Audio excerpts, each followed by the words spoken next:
네, 여러분 안녕하세요. 반갑습니다. 한사람군 튜터를 맡고 있는 백우인이고요. 저희가 장장 14주 동안 함께 진행해온 책이 있죠, 여러분. 이제 책 제목을 다 함께 외칠 수도 있죠. 바로 현대신학사상인데요. 김균준 교수님의 책입니다. 오늘 드디어 그 마지막 시간이 될 것 같아요. 와우, 정말 여러분 대단하세요. 지금까지 함께 동행해 주신 여러분들 정말 최고고요. 이 책은 진짜로 여러분과 함께 읽고 싶었던 책이에요. 그래서 여기까지 오는 동안에 많은 우여곡절이 있었지만 그럼에도 불구하고 결국은 이 마지막 장까지 하게 되는 그런 시간을 맞이하게 되었습니다. 제가 살짝 흥분이 되고 있는데요. 여러분 어떠신지 모르겠어요. 저희가 지난 시간까지 해서 이제 그 자연신학, 그 다음에 자연과학과 어떻게 신학이 대화할 수 있는지, 그 관계 모델은 또 어떠한지, 어떤 관계로 가야 하는지, 그리고 이 포스트 모더니즘 사회에 들어와서 이 구성신학이라고 하는 것도 이제 다뤄봤고, 그러면서 이 포스트 모더니즘 그러면 우리가 한 가지 키워드가 다양성이었잖아요. 오늘 그 다양성이라고 하는 그 공명을 또 함께 다룰 수 있는 신학이 있는데 바로 에큐메니컬 신학이 되겠습니다. 오늘 그 에큐메니컬 신학을 마지막으로 해서 끝에 가면 이제 종교 신학이 나오는데 그 20세기 가톨릭 신학부터 해서 쭉 끝에 이 종교 신학까지 관통하는 하나의 핵심어를 찾아라 그러면 이 포스트 모더니즘의 그 같은 그 대기권 안에서 다양성이지 않을까 저는 이렇게 생각을 했고요. 그 다양성을 향해서 한번 출발해 보도록 하겠습니다. 여러분 끝까지 함께 해주셔야 되고요. 자, 펜 준비해 주시고 자, 어깨다 문득 펴시고 여러분 정말 대단하신 분들인 거예요. 네, 그런 프라이드 가지셔도 되고요. 자, 20세기 가톨릭 신학 들어가 보도록 하겠습니다. 우리 책은요 913페이지고요. 자, 거기 첫 번째 줄 보시면 19세기 그 중반 이후에 이 가톨릭이 어떤 방향을 띠게 되었는지를 지적하고 있어요. 거기 보시면 이 스콜라 신학을 회복하려고 했다. 그렇게 함으로써 이 모든 현대적인 오류를 극복하고자 하는 거에 주력했다. 이렇게 말하고 있거든요.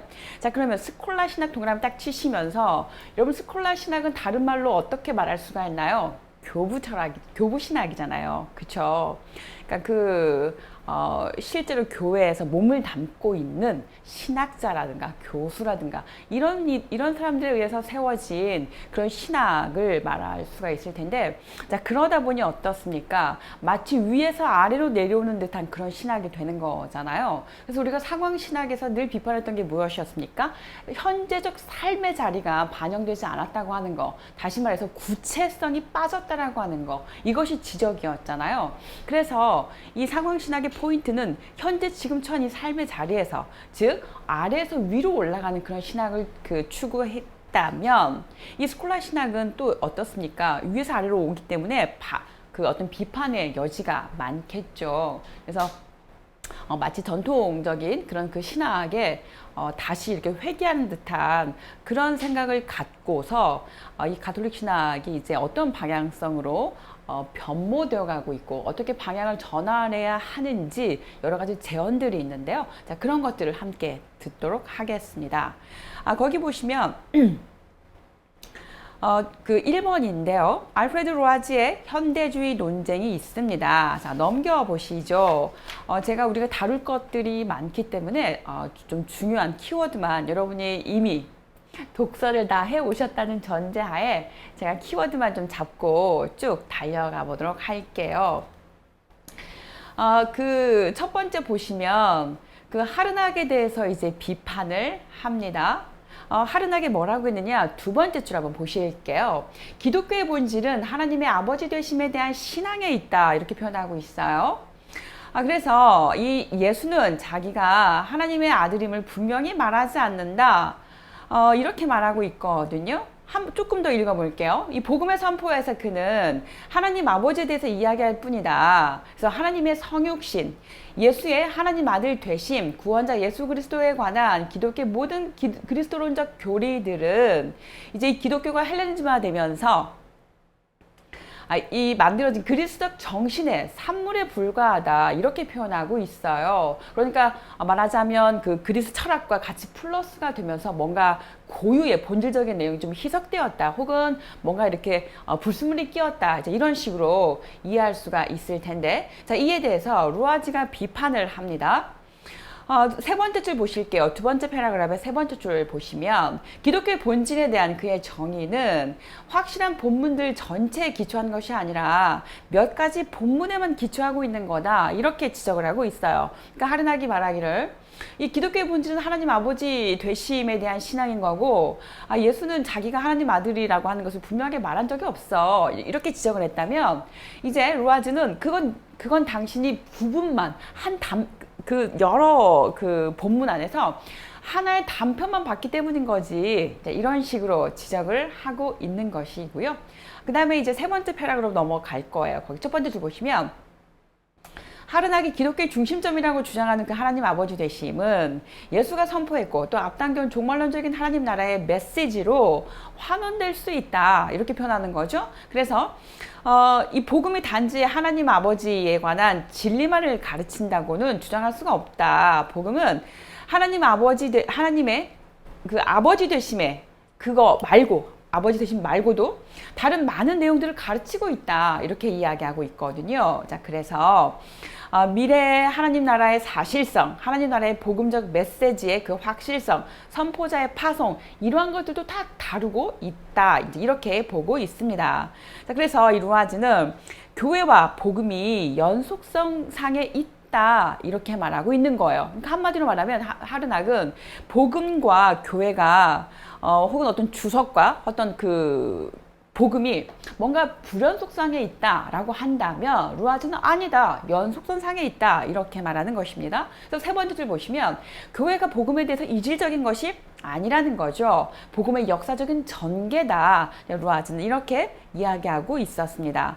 세 번째 패러그래프 넘어가실게요. 거기 보시면, 그런데 중요한 문제가 뭐냐, 이 주석이 본문과 일치하느냐라고 하는 질문이 등장할 텐데, 이 질문은 다르게 뭐라고 말할 수 있냐면, 교회가 복음과 일치하느냐, 혹은 또 교회가 복음 앞에서 정당성을 가지느냐, 자, 이렇게 말할 수가 있습니다.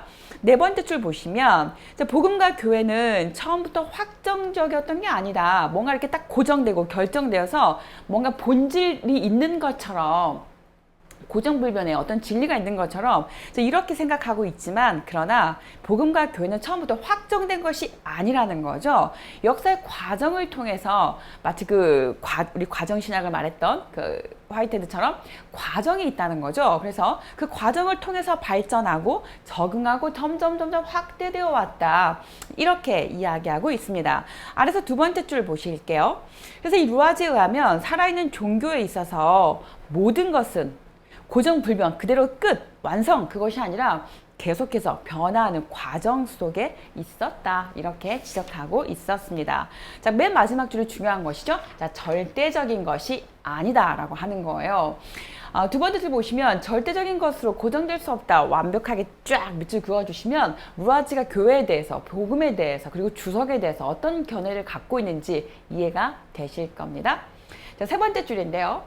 교회의 모든 것은 원칙적으로 비판의 대상이 될 수 있다. 자, 이 부분이 다소 위험하게 들릴 겁니다. 우리가 어떻습니까? 가톨릭에서 성서 무호설이라든가 또 교황의 어떤 그 교도권, 그가 어떤 성서를 그 해석하는 데 있어서 한 점도 어긋남이 없다, 오류가 없다라고 하는 그런 그 견해.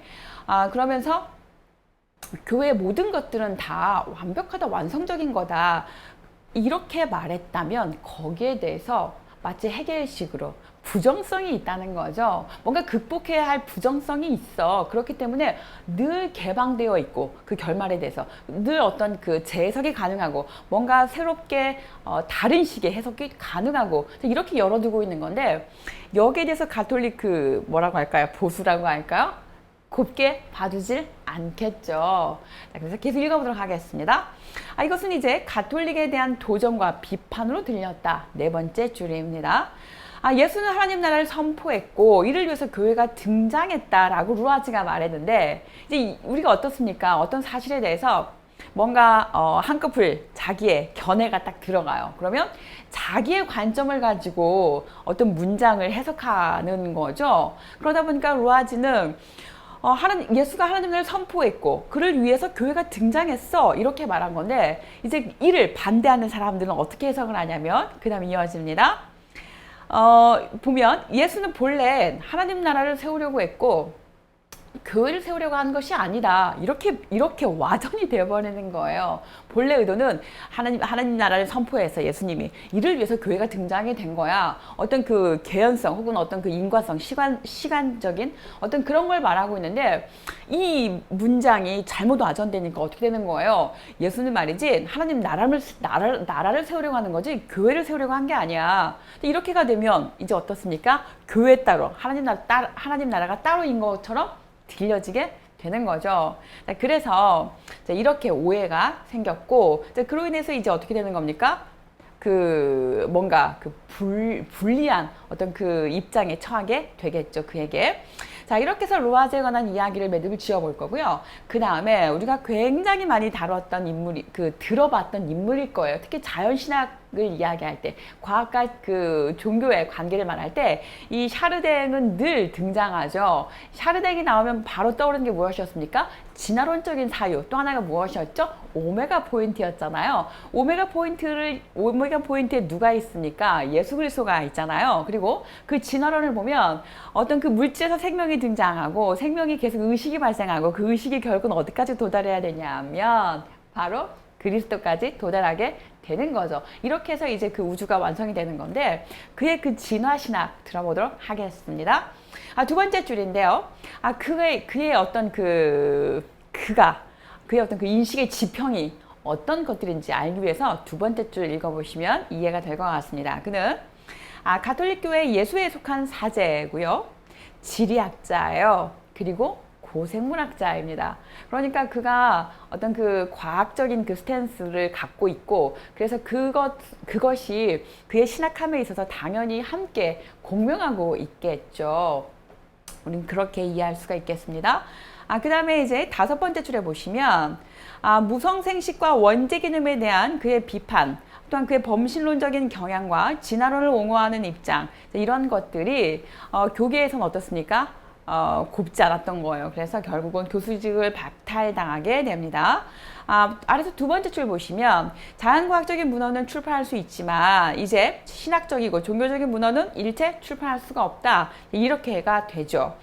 917페이지 넘어가 보실게요. 거기 두 번째 패러그래프 보시면 이 샤르댕은 그의 초기저서에서 자연과학과 종교의 분리를 비판하고 있습니다. 그 분리가 아니라는 거죠. 우리가 그 갈릴레오 이래로 이제 분리의 길을 갔다면 샤르댕은 그게 아니라고 하는 거예요. 분명히 대화와 통합 모델을 얼마든지 우리는 그 안에서 이야기할 수 있겠다라고 하는 그런 그 문을 열어준 인물이죠. 그래서 어디를 보시냐면 저는 좀 쭉 내려갔어요. 맨 아래 917페이지에서 맨 아래쪽을 좀 읽어볼게요. 이 데야르드 샤르댕에 의하면 세계 혹은 우주는 복합성과 그리고 의식의 법칙에 따른 진화의 과정 속에 있다. 중요한 포인트가 무엇입니까? 진화의 과정이라고 하는 거죠.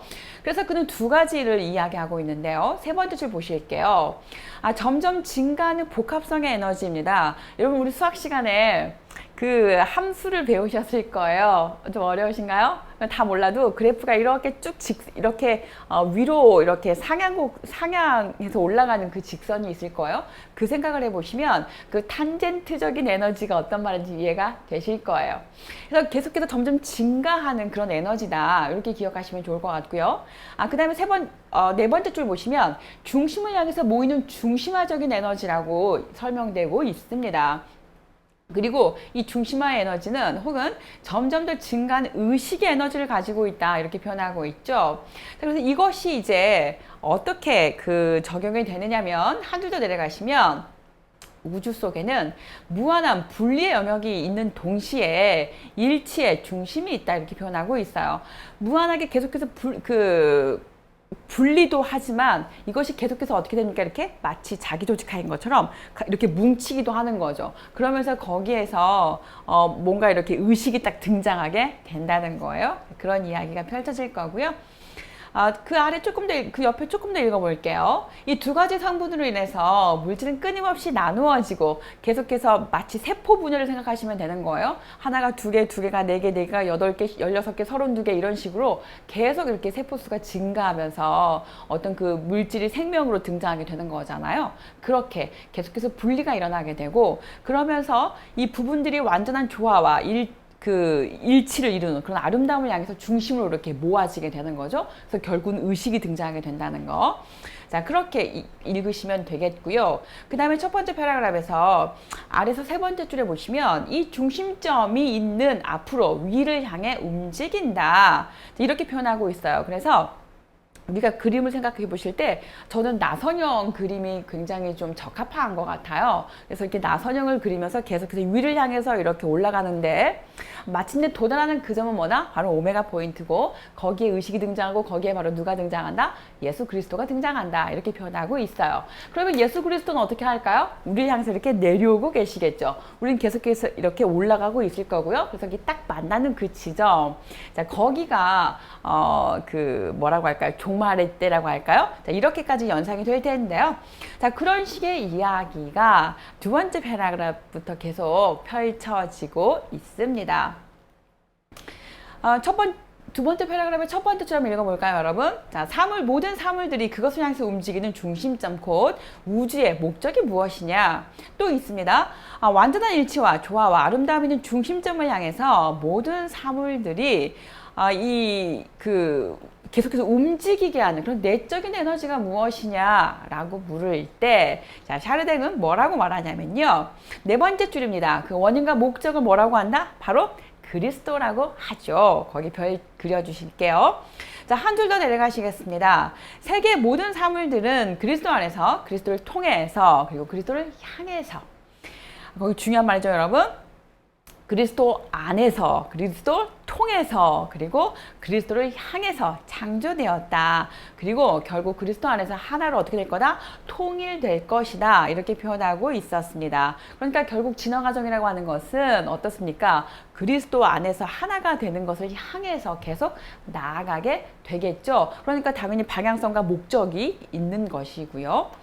자, 넘어가시죠. 919페이지 되겠습니다. 거기 두 번째 패러그래프 보시면요. 아래서 다섯 번째 줄 올라가실게요.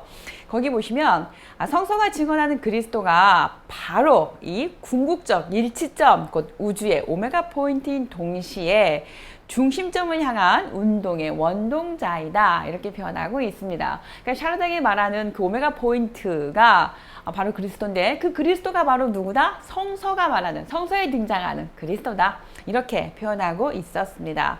세 번째 패러그래프의 첫 번째 줄 보시면 그가 이제 우주의 진화 과정을 설명하고 있었는데요. 땅의 생성이에요. 그 다음에 이제 뭐가 등장합니까? 생명이 등장하겠죠. 그러면 이 땅이 뭐가 되는 거죠? 흙이 바로 생명의 터전, 자궁이 되는 거겠죠.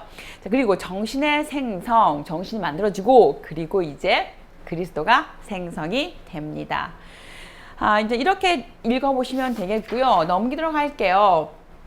920페이지인데요. 이 부분도 중요하죠. 위에서 두 번째 줄인데 우주는 대재난과 파멸로 끝나는 것이 아니다. 우리가 그 묵시론적인 종말론을 보면 모든 게 다 끝나고 모든 걸 다 쓸어버리고 다 없애버리고 새 창조가 일어나는 것처럼 말하지만 그게 아니라고 하는 거죠.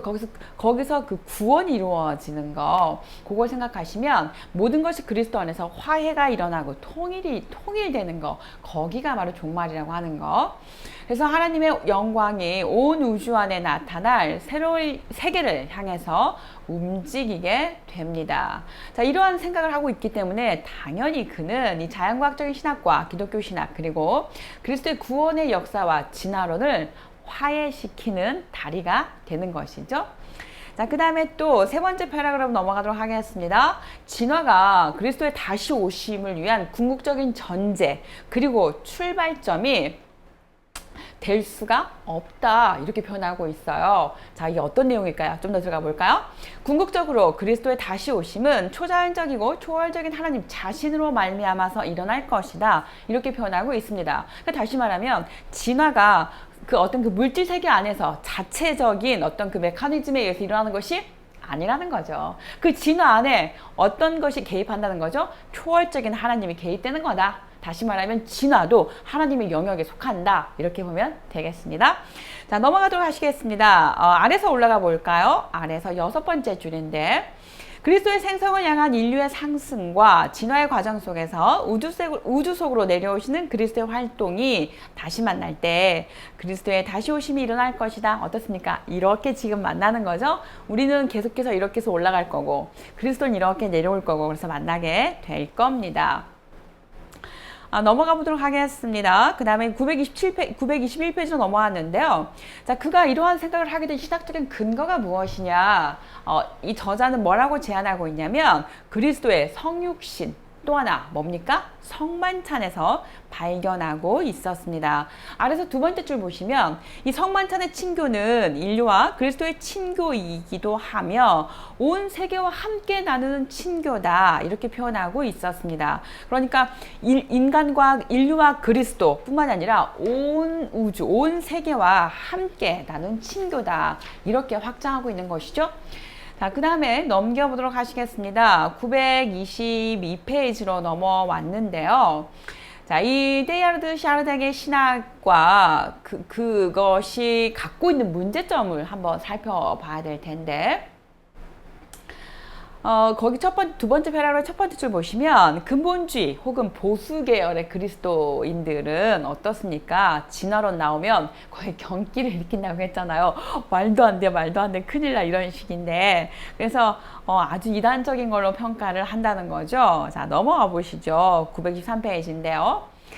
네 번째 줄이에요. 이 저자는 무엇을 이제 지적하고 싶냐면 죄와 악의 현실은 진화적 과정에 있어서 피할 수 없는 부산물이고 고난과 죄는 우주의 진화 과정에 피할 수 없는 반대면에 불과하다. 자, 그것은 진화 과정 속에 있는 마치 필연적인 현상, 하나의 진화적인 지참금 정도로 인정이 된다는 거죠. 그래서 이 인간학과 진화론적인 그 윤리학을 보면 생물학적 유산으로 정당화될 수 있는 위험성이 있다 이렇게 표현하고 있어요. 그러니까 진화론적인 그 신학을 샤르댕의 이 진화론적인 그 신학을 받아들이면 뭐가 문제냐면 악의 문제, 죄의 문제가 마치 진화하는 과정에서 필연적으로 등장할 수밖에 없는 진화의 또 다른 면, 한 면인 것처럼 그렇게 정당하게 받아들여지게 된다는 거죠. 그래서 지적하는 부분은 악과 그 죄의 문제에 있어서 하나의 정당성이 마치 부여되는 것처럼 그 부분을 지적하고 있었습니다. 자, 그런데 또 어디를 보시냐면요. 두 번째 패러그래프 보실게요. 거기 보시면 복음서가 증언하는 역사적 예수의 구체적인 모습은 진화의 우주적 원리를 통해서 가려진다. 또 이렇게 표현하고 있습니다. 예수 그리스도의 그 구체적인 어떤 구원의 모습들이 있었잖아요. 그런데 그것이 가려진다고 하는 거죠. 이 진화론적인 신학에 이렇게 귀 기울이다 보면 실제로 이 성서 안에 등장하는 특히 복음서에서 증언하고 있는 예수 그리스도의 그 구원의 사역들 그런 것들은 이렇게 희미해져 버린다. 이러한 또 위험성을 말하고 있었습니다. 이렇게 이제 그 문제점을 좀 짚어봤고요. 그 다음에 또 드리박과 다니엘루 콩가리의 신학을 또 다뤄보도록 하겠습니다. 여러분 이 이름들이 어떤가요? 좀 생소하시죠? 저도 그렇게 많이 귀에 익지는 않았습니다. 924페이지로 한번 넘어가 보도록 할게요. 그들의 이제 공통점은 뭐였냐면 아까 처음에 다뤘던 것처럼 스콜라 신학을 이렇게 다시 거론을 함으로써 뭔가 그걸 가지고 이 가톨릭이 뭔가 그 대안점을 찾으려고 할 때 이제 거기에 대해서 뭔가 문제를 제시하고 어떤 저항운동을 펼치는 이제 그러한 인물들로 소개되고 있습니다.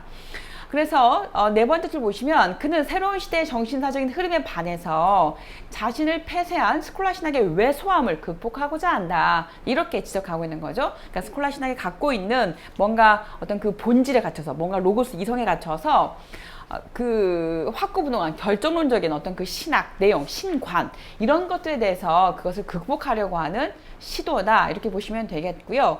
924페이지로 내려가셔서 두 번째 패라그라프 보시면 이제 세 번째 줄 보실게요.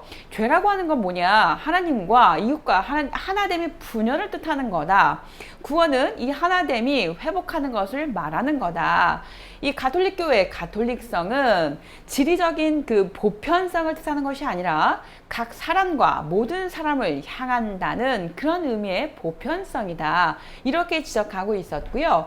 조금 더 내려가 보실까요? 세 번째 줄 더 내려가시면 개인의 인격적인 희망은 공동체적인 희망의 통합이 된다. 이렇게 말하고 있었어요. 그러니까 그는 이제 이 스콜라 신학에 천착되어 있는 그 죄의 관념, 개념 이런 것들 그대로 따르는 것이 아니라 그가 말하는 죄라고 하는 것은 하나님과 인간의 분리에 있다는 거죠. 그리고 가톨릭이라고 하는 그 표현 자체가 뭔가 이렇게 지리적으로 전체가 하나가 되어버리는 그런 의미가 아니라 정확히 짚어주고 있는 거죠. 지금 각 사람과 모든 그 사람들이 이렇게 어떤 그 믿음을 통해서 하나로 모아지는 그런 식의 가톨릭인 거다.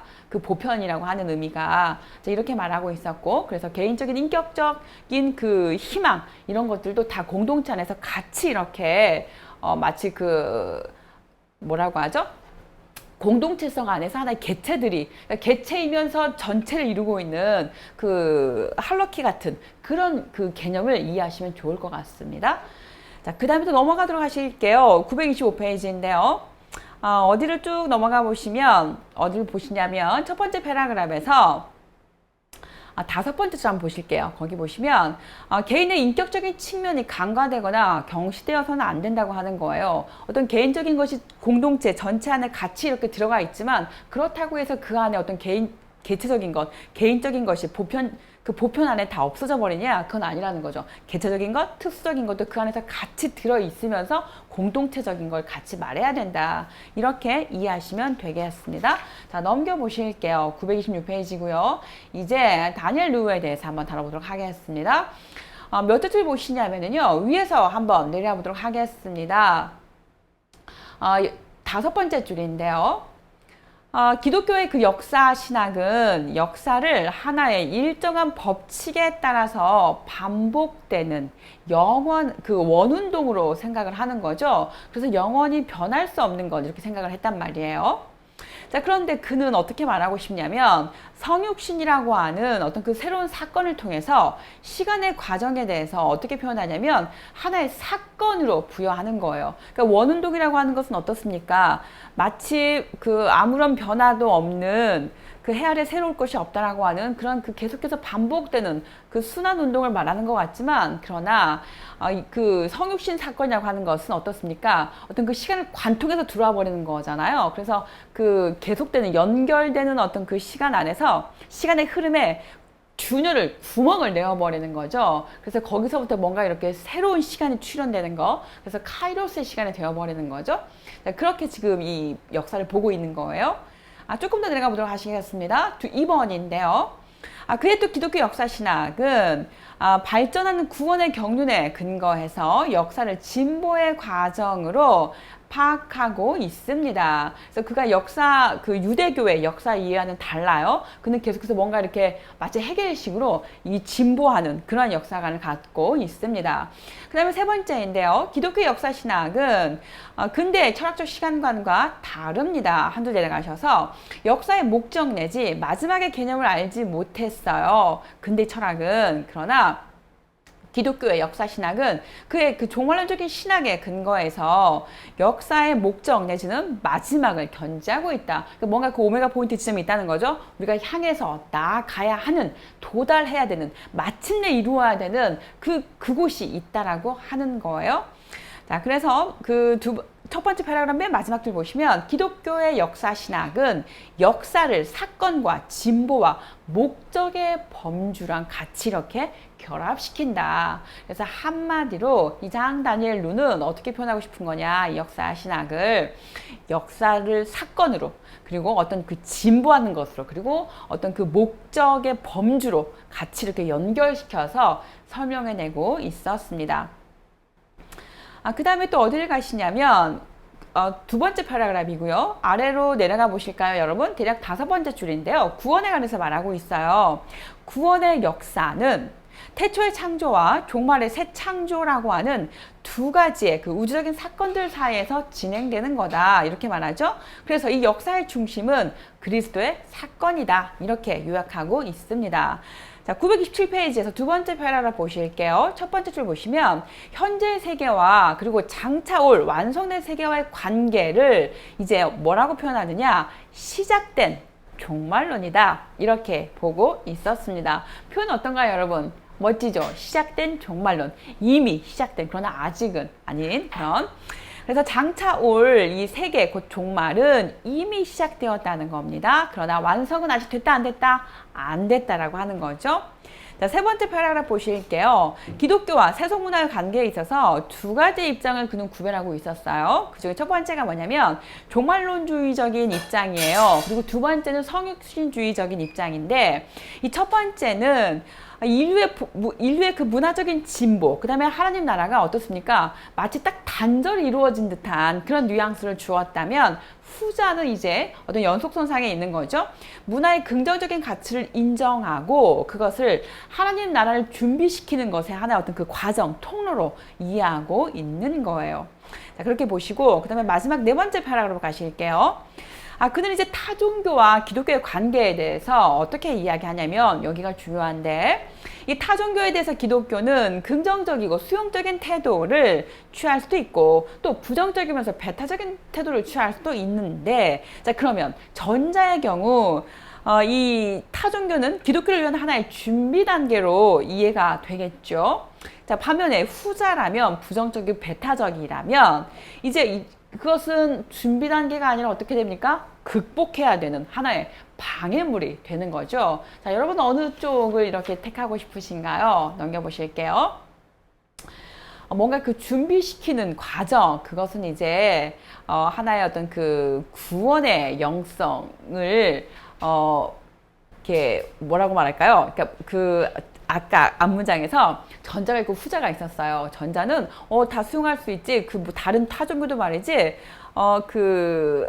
예수 그리스도 어떤 그 기독교를 뭔가 이렇게 준비시켜주는 하나의 다리 역할인 거야. 근데 두 번째는 배타적인 거고, 그건 방해하는 거야. 그건 없애줘야 되는 거야. 그래서 구원의 대상인 거야. 이렇게가 된다는 거죠. 그렇기 때문에 후자는 구원의 영성이 필요하게 되는, 이렇게 이해하고 있습니다.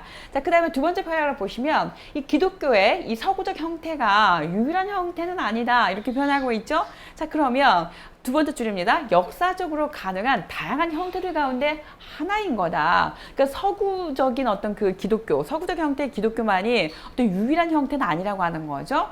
그래서 조금 더 내려가 보시면, 대략 세 번째 줄 내려가시면요, 기독교가 다른 문화권 속에서 새롭게 성육신화될 그런 필요성이 있다, 이렇게 말하고 있습니다.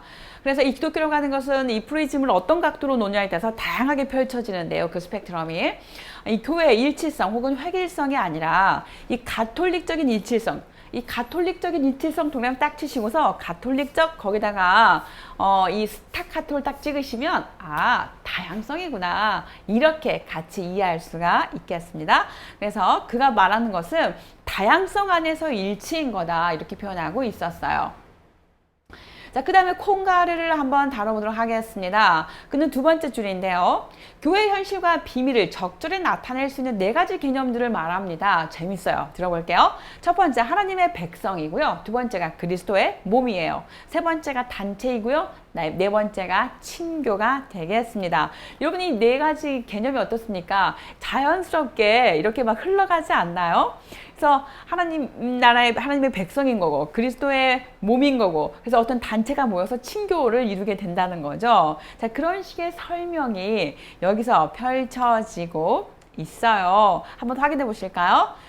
자, 내려가 보시죠. 바로 한 줄 더 내려가시면, 하나님의 백성 개념은 하나님이 다스리는 뭘 의미하는 겁니까? 교회죠. 그리고 그 교회의 다양성이에요. 그 다음에 그리스도의 몸은 무엇을 말하고 있습니까? 머리 대신 그리스도께서 인도하는 교회의 수많은 지체들의 유기적인 일치성을 말하고 있었고요. 그 다음에 친교는 교회의 사귐 내지는 친교의 측면을 나타내고 있었고, 그 다음에 단체 개념은 사회적인 단체 내지는 조직체로서의 교회의 성격을 이야기하고 있었습니다. 이 하나님 백성이라고 하는 그 개념을 조금 더 펼쳐놓고 있었는데요. 자, 첫 번째는 이 하나님 나라의 백성은 이스라엘의 연속성, 이 교회와 이스라엘의 연속성을 나타내고 있었어요. 그리고 또 두 번째 보시면 개인의 존재를 무시한 추상적인 통일체가 아니라 복음을 통해서 회심하는 그런 사람들로 만들어진 교회를 말하고 있었습니다. 그리고 세 번째 보시면 이 교회가 하나님의 백성으로 이해될 때 제도교회 개혁이 가능하게 되죠. 그 다음에 네 번째입니다. 교회 제도주의를 불신하는 개신교회와의 어떤 대화가 순조롭게 이루어질 수 있는 그런 에큐메니컬적인 선교적 가치를 띈다, 이렇게 설명하고 있었어요. 자, 그러나 거기 안에 보시면 이 하나님 백성의 개념은 마치 우리가 백성 그러면 왕이 있고 그 왕과 신하 이런 느낌이 오면서 어떤 위계의 질서를 떠올리게 되잖아요. 그러나 그는 뭐라고 말하냐면요. 세 번째 줄에 보시면 그리스도의 몸과 이렇게 이제 결합이 되어 있어요. 그렇기 때문에 어떤 그 위계 구조가 아니라 함께 동등하게 같이 연결되어 있는 그런 의미로 설명하고자 했습니다. 그래서 두 번째 패러그래프 보시면요. 콩가르는 평신도의 위치를 긍정적으로 평가하고 있는데 한 줄 내려가 보시면 하나님의 백성이고 그리스도의 몸에 속한 지체들이다, 이렇게 표현하고 있었어요. 자, 그 다음에 또 이 문장도 중요한데 세속의 삶의 영역들을 성화시키며 세속의 현실들을 하나님의 영으로 채우기 위해서 하나님의 부르심과 그리고 파송을 받은 그러한 사람들이다. 자, 그들이 바로 평신도다, 이렇게 말하고 있었습니다. 그러니까 이렇게 유계 구조, 수직 구조가 결코 아닌 거죠. 자, 그 다음에 또 중요한 내용들이 나옵니다. 그 백성이라고 할 때 뭔가 이렇게 하나님의 백성이라고 할 때 뭔가 그 목회자들 혹은 그 성도들보다 이렇게 어떤 그 위에 뭔가 수직 구조 이렇게 생각하면 안 되고 섬기는 자들, 이렇게 이해하고 있었어요. 그 다음에 그 아래서 보시면 에큐메니컬 대화에서 적극적인 관심을 보이고 있습니다. 그래서 이 대화에서 가톨릭 교회는 두 가지 태도를 취할 수가 있는데 비가톨릭 그 교단들이 가톨릭 교회로 이렇게 돌아오기를 기대하는 태도가 하나가 있고, 그리스도인들과 교회 일치를 종말까지 미루면서 이 일치가 역사의 종말에 하나님을 통해서 하나로 기적적으로 이루어질 거다, 이제 이렇게 보는 견해가 있다는 거죠. 그렇지만 콩가르는 첫 번째도 아니고 두 번째도 아니야, 이렇게 거부하고 있습니다. 그럼 뭘 말하고 싶은 거냐면 교회는, 이 모든 교회는 단 하나의 믿음을 갖고 있다는 점에서 일치하고 이 믿음의 표현 양식은 어떻다는 거죠? 다양하다, 이렇게 표현하고 있습니다. 그래서 그가 말하고 싶은 건 상위성 안에 있는 일치라고 하는 거예요. 다름 안에서의 일치, 다양성 안에서의 일치, 이렇게 보시면 되겠습니다. 자, 이제 칼 라노로 들어가 보도록 하겠습니다. 칼 라노의 인간학적인 초월 신학인데요. 자, 인간학적인 초월 신학이다. 여기서 포인트가 무엇입니까? 인간학적이라고 하는 거죠. 누가 중심이 되는 거죠? 인간 중심이 되는 거예요. 자, 벌써 어떻습니까? 근대 냄새가 지금 또 나셔야 돼요. 이성 중심, 이 계몽주의 정신. 자, 인간의 입장에서 인간은 항상 어떤 그 신을 향한 어떤 그 관념을 갖고 있다라고 하는 거죠. 나에게서 나에게 없는, 여기가 아닌 나를 벗어나서 어딘가로 이렇게 향하는 거, 이건 이제 현상학적으로 그 지향성이라고 할 텐데, 우리는 늘 이렇게 내 안에서 어딘가를 이렇게 향하도록 되어 있죠. 내가 아닌 어떤 절대자, 어떤 그 신의 존재를 향해서 우리는 본능적으로, 본질적으로 향해 있어요. 그런 의미의 초월을 기대하시면 되겠습니다. 그래서 그걸 초월신학이라고 해요. 맨 아래 문장 아래서 네 번째 줄 한번 보실게요. 이 현대 문화적, 신학적 상황을 어떻게 분석을 하느냐면, 첫 번째, 세속적이고 다원적인 사회 속에 살고 있다. 자, 세속적이다 동그라미 딱 쳐보시면 어떻습니까? 우리 폴 틸리 기억나시죠? 이 세속화된 사회에서 기존에 우리가 사용했던 그 기독교만의 어떤 언어, 이건 안 된다는 거죠. 현대화된 이 세대에 맞게 그 재해석될 필요가 있다고 하는 거죠. 용어 자체도 하나님 관념조차도 새롭게 바뀔 필요가 있다. 그래서 슐라이머 같은 경우는 절대의존의 감정이라고 말하고 궁극적인 관심이라고 틸리는 말하고 있잖아요. 이런 식으로 오늘날 우리가 이해할 수 있고 우리가 쉽게 받아들일 수 있도록 재해석된 어떤 그 용어들을 만들어내려고 노력을 했었단 말이죠. 자, 그러한 그 시대적인 어떤 그 문화적인 사회적인 배경 안에서 이 칼 라너의 인간학적 초월 신학을 들어보면 좋을 것 같고요. 그래서 세속적이고 다원적인 사회에 살고 있다. 한 줄 내려가시면 이 기독교 신학의 진술들은 더 이상 자명성을 갖지 못한다. 이렇게 표현하고 있습니다. 자, 우리가 자명성 동그라미를 딱 쳐보시면 자명성 어떻습니까? 진리라고 말하고 어떤 절대성이라고 말하면 이제 그러한 것들은 있을 수가 있다 없다? 없다가 되는 거죠. 절대성이 무너지고 이제 상대성이 등장하면서 상대화되게 되는 거예요. 자, 이 상황에서 이 기독교는 무엇을 증언할 수 있겠느냐? 이제 점점 어려워지게 되는데요. 자, 그 다음에 932페이지 2번입니다. 모든 학문 분야들의 전문 지식들이 점점 더 증가하고 심화되어 가고 있어요. 그렇기 때문에 이제 개별적인 전문 지식 갖고는 안 되는 거죠. 어떤 개체적인 지식 갖고는 안 되는 거예요. 이 학문이라고 하는 게 어떻습니까? 다 그물망처럼 연결되어 있는 거잖아요. 그렇기 때문에 점점 하나의 지식이 점점 넓어지고 촘촘해지고 그러면서 심화되어져 가고 있는 상황이죠. 그래서 전체를 포괄하는 하나의 그 종합을 형성한다는 것은 점점 어려워진다. 이렇게 말하고 있고요. 자, 그 다음에 5번째 줄에서 3번입니다. 수백 년 동안 변하지 않고 전해 내려오는 어떤 신학의 전통적인 개념들이 있는데 이제 그것은 이렇게 변해버린 이 세속화된 사회 현상에서 더 이상 적합하지가 않더라. 이렇게 지적을 하는 거죠. 그래서 두 번째 패러그래프 보시면 라너가 이제 지적하기를 이 스콜라 신학은 그야말로 어떻습니까? 중세적인 거잖아요. 이 세속화된 이 포스트 모더니즘 사회에서 더 이상 받아들여질 수가 없는 거죠. 그래서 이제 그는 인간학적인 방법으로 대체되어야 된다. 이렇게 말하고 있었습니다. 인간의 삶과 거리가 너무나 멀고요. 너무나 추상화되어 있기 때문에 그들은 이제 이 사회에 적합하지 않아. 그러면 두 번째 패러그래프 마지막 줄인데요. 그럼 그가 말하는 초월론적이고 인간학적인 그 방법이 도대체 뭐냐? 궁금하시죠? 자, 첫 번째 나옵니다. 그에 의하면 하나님의 은혜는 인간에게 자연적인 것이 아니라 초자연적인 것이라고 설명하고 있었습니다. 그래서 933페이지에서 두 번째 패러그래프의 그 마지막 줄을 보시면 하나님의 은혜가 초자연적으로 실존적인 것으로 그 이해하고 있는 거예요. 자, 그 다음에 또 두 번째 패러그래프 보시면 굉장히 중요하고 익히 들어왔단 말이죠. 익명의 그리스도인. 자, 그 이야기가 나옵니다. 두 번째 패러그래프 아래서 두 번째 줄인데요. 그는 인간을 뭐라고 말하냐면 익명의 그리스도인이라고 말합니다. 그래서 모든 종교는 익명의 기독교라고 말할 수가 있다. 그러니까 결국은 지금 여러 개의 강물이 흘러가고 지류가 많단 말이죠. 그 많은 지류들이 결국은 하나를 모아질 텐데 그 모아지는 지점이 뭐라는 거죠? 그리스도라고 하는 거죠. 기독교라고 하는 거예요. 그래서 결국은 이것도 마치 그 어떤 다원성을 말하고 뭔가 그 다양성을 말하는 것 같지만 그럼에도 불구하고 종착지가 어딘 거예요? 그리스도인, 기독교 그러잖아요. 역시 이것도 배타적이지 않냐? 이런 지적도 받습니다. 자, 어쨌거나 잠정 익명의 그리스도인, 결국은 다 구원받을 그리스도인, 기독교로 이렇게 기독교를 향해서 이렇게 올 거라고 하는 거죠. 기독교에서 만난다고 하는 거, 진리가 그곳에 다 지배하게 된다는 거죠. 자, 그 다음에 934페이지입니다. 두 번째 패러그래프인데요. 모든 인간 안에 하나님의 은혜라고 하는 초자연적인 현실이 이미 어떻다?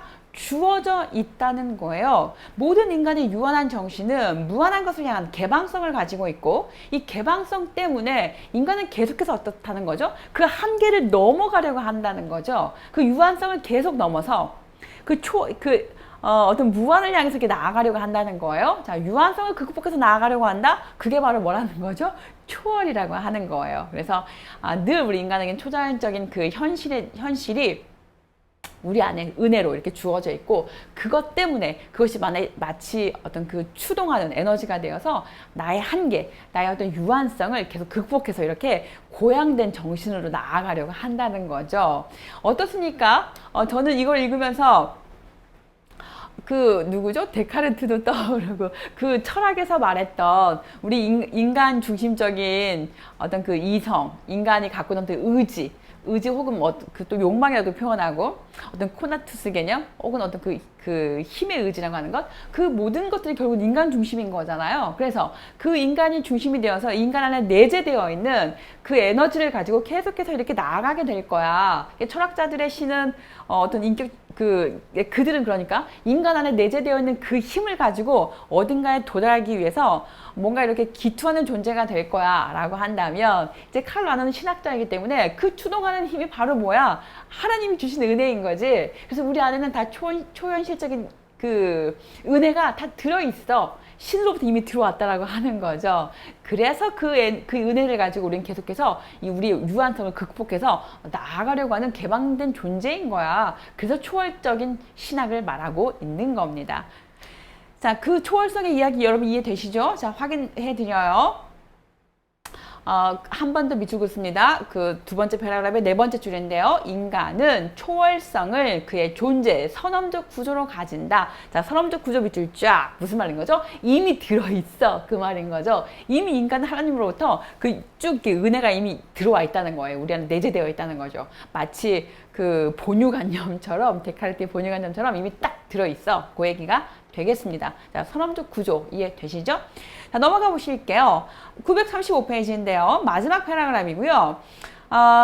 라너는 전통적인 하나님 존재 증명을 어떻게 비판을 하느냐면, 이 증명들은 인간이 한 번도 무언가 들어보지 못했던 것을 인간에게 증명하려고 하는 것처럼 나타나고, 또 인간이 한 번도 가본 적 없는 그런 먼 땅의 존재처럼 하나님을 저기 바깥으로부터 인간에게 이렇게 데려오려고 한다, 이렇게 말하고 있었습니다. 그런데 그가 보기에 이 전통적인 신 존재 증명은 뭔가를 빠뜨렸다는 거예요. 자, 뭘 빠뜨렸다고 말하고 싶었을까요? 넘겨보실까요? 그의 특성과 인간이 가진 자유와 인식의 정신 능력에 상응하여 언제나 이미 함축적으로 말씀을 듣는 인간 안에 주어져 있으며 때로 자유롭게 이미 긍정되기도 하였다. 누가? 하나님이 주어인 거죠. 다시 말해서 뭔가를 계속해서 증명해내려고 하는데, 그래서 마치 우리가 모르는 것처럼, 그래서 바깥에서 이렇게 데리고 들어와서 봐봐, 하나님 이렇게 존재하시는 분인 거잖아, 이렇게 증명하려는 태도 같은데 아니라는 거죠. 이미 우리 안에 다 이렇게 들어있다는 거죠. 그래서 우리는 하나님을 그냥 이렇게 아는 거예요. 어떤 말인지 느낌 오시죠? 자, 그 다음에 또 두 번째 패러그래프예요. 그래서 인간이 하나님의 자기 계시를 받아들일 수 있는 주체라는 것은 이미 인간이 자기 안에 초월적인 구조를 가지고 있다, 이렇게 표현하고 있습니다. 그러니까 인간은 누구라도 이미 우리는 마치 그 자석에 끌리는 금속, 철가루처럼 이미 우리는 하나님을 향해서 이미 알 수가 있다는 거죠. 이 안에 들어 있으니까요. 자, 그 다음에 937페이지로 넘어가도록 하겠습니다. 어디를 좀 가실까요, 여러분? 두 번째 패러그래프인데요. 거기 두 번째 패러그래프에서 세 번째 줄 보실게요. 자, 역사적으로 단 한 번 존재했던 역사적 예수에 대한 신앙의 진리가 이성의 보편적이고 필연적인 진리에 대한 근거와 규범이 될 수 없다. 자, 이렇게 표현을 하고 있습니다. 라노의 이야기인 거예요. 자, 그래서 이 그리스도의 관념이라고 하는 것은 하나님의 자기 계시에 대한 인간의 초월적 개방성을 가리키는 거다, 이렇게 말하죠.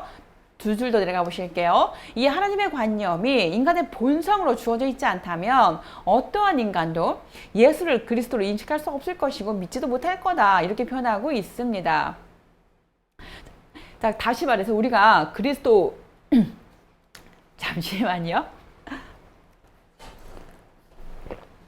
우리가 하나님의 관념이 우리 안에 이미 들어있기 때문에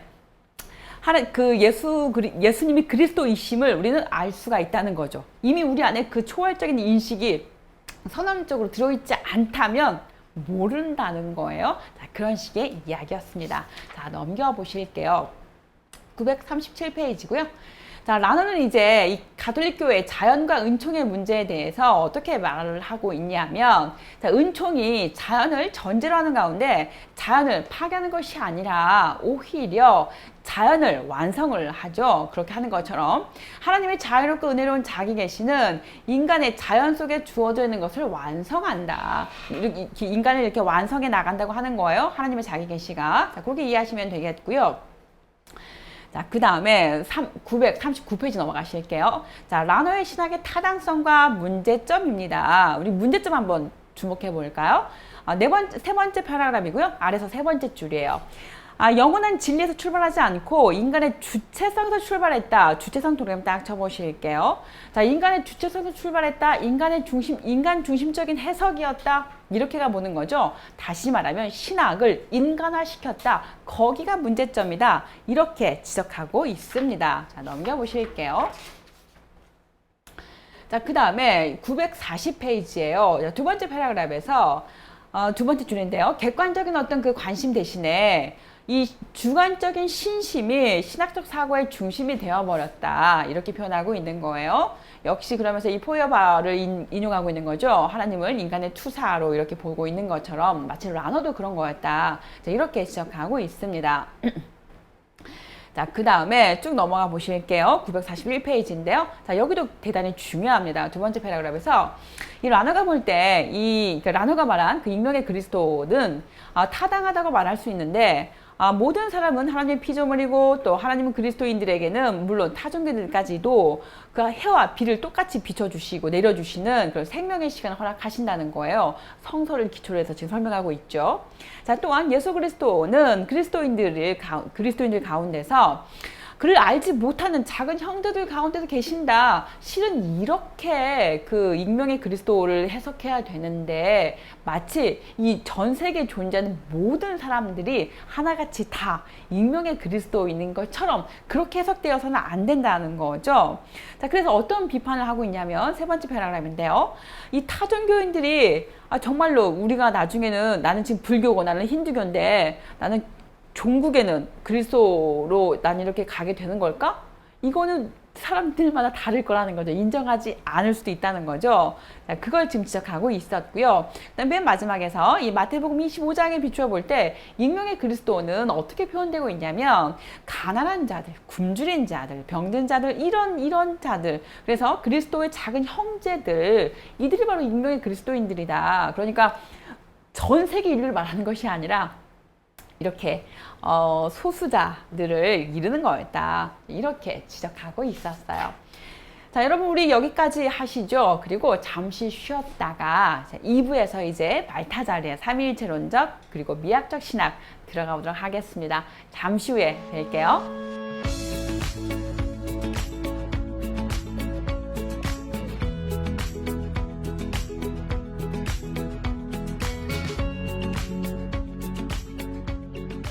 네, 여러분 잘 쉬었어요?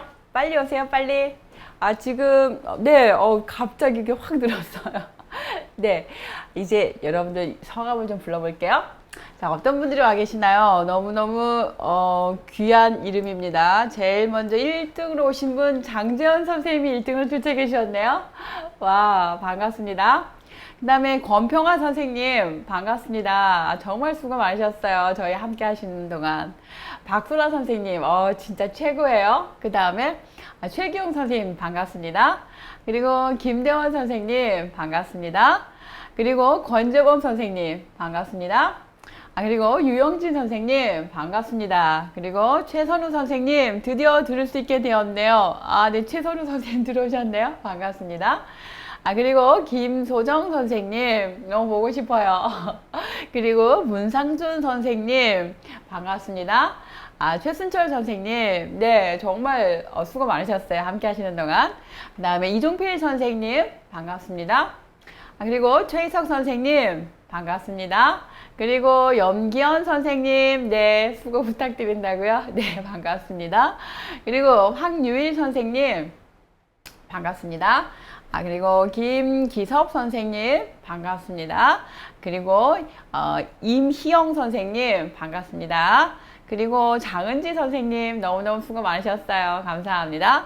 그리고 중간 출첵, 네, 맞아요. 중간 출첵도 해주셔야 됩니다. 그래야 두 개를 합산해가지고 여러분께 포인트 지급을 해드릴 거예요. 그리고 여러분들 그 막간을 이용해서 우리 좋아요 꾹 눌러주시는 센스 아시죠? 네, 이런 얘기 하는 게 익숙치는 않은데, 아무튼 센스 있게 꾹 눌러주시고요. 드디어 이제 끝을 내도록 하겠습니다. 페이지 943페이지고요. 5번에서 폰 발타자르의 3일체론적이고 그리고 미학적인 신학 어떤 것인지 살펴보도록 하겠습니다. 자, 그는 뭐라고 지적하냐면 거기 두 번째 패러그래프의 첫 번째 줄이에요. 이 중세교회는 외부 세계와 차단된 마치 강한 성과 같은 세계 속에 갇혀 있다 이렇게 표현하고 있거든요. 그래서 그들만의 왕국을 이렇게 만들어서 고립된 그런 그 교회 이렇게 지적을 하고 있었는데 넘겨보시면 944페이지입니다. 신학은 고대 모든 학문들 가운데서 제일 학문의 자리에 있었죠. 그리고 이 기독교는 또 모든 학문들의 통일적인 원리로 간주되고 있었어요. 그래서 모든 신학들이 다 이렇게 마치 신학의 신여로 이렇게 자리를 잡고 있었잖아요. 그 다음에 두 번째 패러그래프인데 그리스도의 계시에서 하나님의 절대적 사랑이 그 자신으로부터 인간과 만나고요. 그 다음에 두 번째 줄입니다. 그의 절대적 사랑의 영광 가운데서 나타나고 있습니다. 그런데 이제 이런 그 표현에 대해서 이 발타자르는 어떻게 표현하고 싶냐면 여기가 기존에 그 주장하는 신학과 다른데요. 세 번째 패러그래프 첫 번째 줄이에요. 이 폰 발타자르는 하나님의 이 절대적인 사랑을 뭐라고 표현하냐면 미학적인 것, 미적인 것이라고 말해요. 그리고 아름다운 것으로 파악하고 있습니다. 그는 신학을 아름다움을 기술하는 미학적 신학 이렇게 가야 된다 표현하고 있었어요. 너무 아름답지 않아요, 여러분? 우리가 아름다움의 근원 무엇입니까? 아름다움의 원천 하나님이잖아요. 그래서 우리가 하나님에 대한 학문이 신학이니까 결국은 이 신학이라고 하는 것은 무엇인 거죠? 아름다움의 신학, 미학적 신학이 될 수밖에 없는 거예요. 너무 매력 있더라고요. 자, 그 다음에 또 읽어보도록 하겠습니다. 두 번째 줄이, 거기서 두 번째 줄 쪽으로 내려가 보시면 이 칭의론이 있는데 우리가 늘 오직 믿음으로 우리가 또 의롭다함을 입었다라고 할 때 그 칭의론을 보면 뭐가 빠져 있다는 거죠? 미적인 요소가 빠져 있더라는 거예요. 그래서 이 발타자르는 기존의 신학을 쭉 보니까 미학적인 요소를 넣어야겠다. 그래서 이제 미학적 신학을 말하려고 하는 것이죠.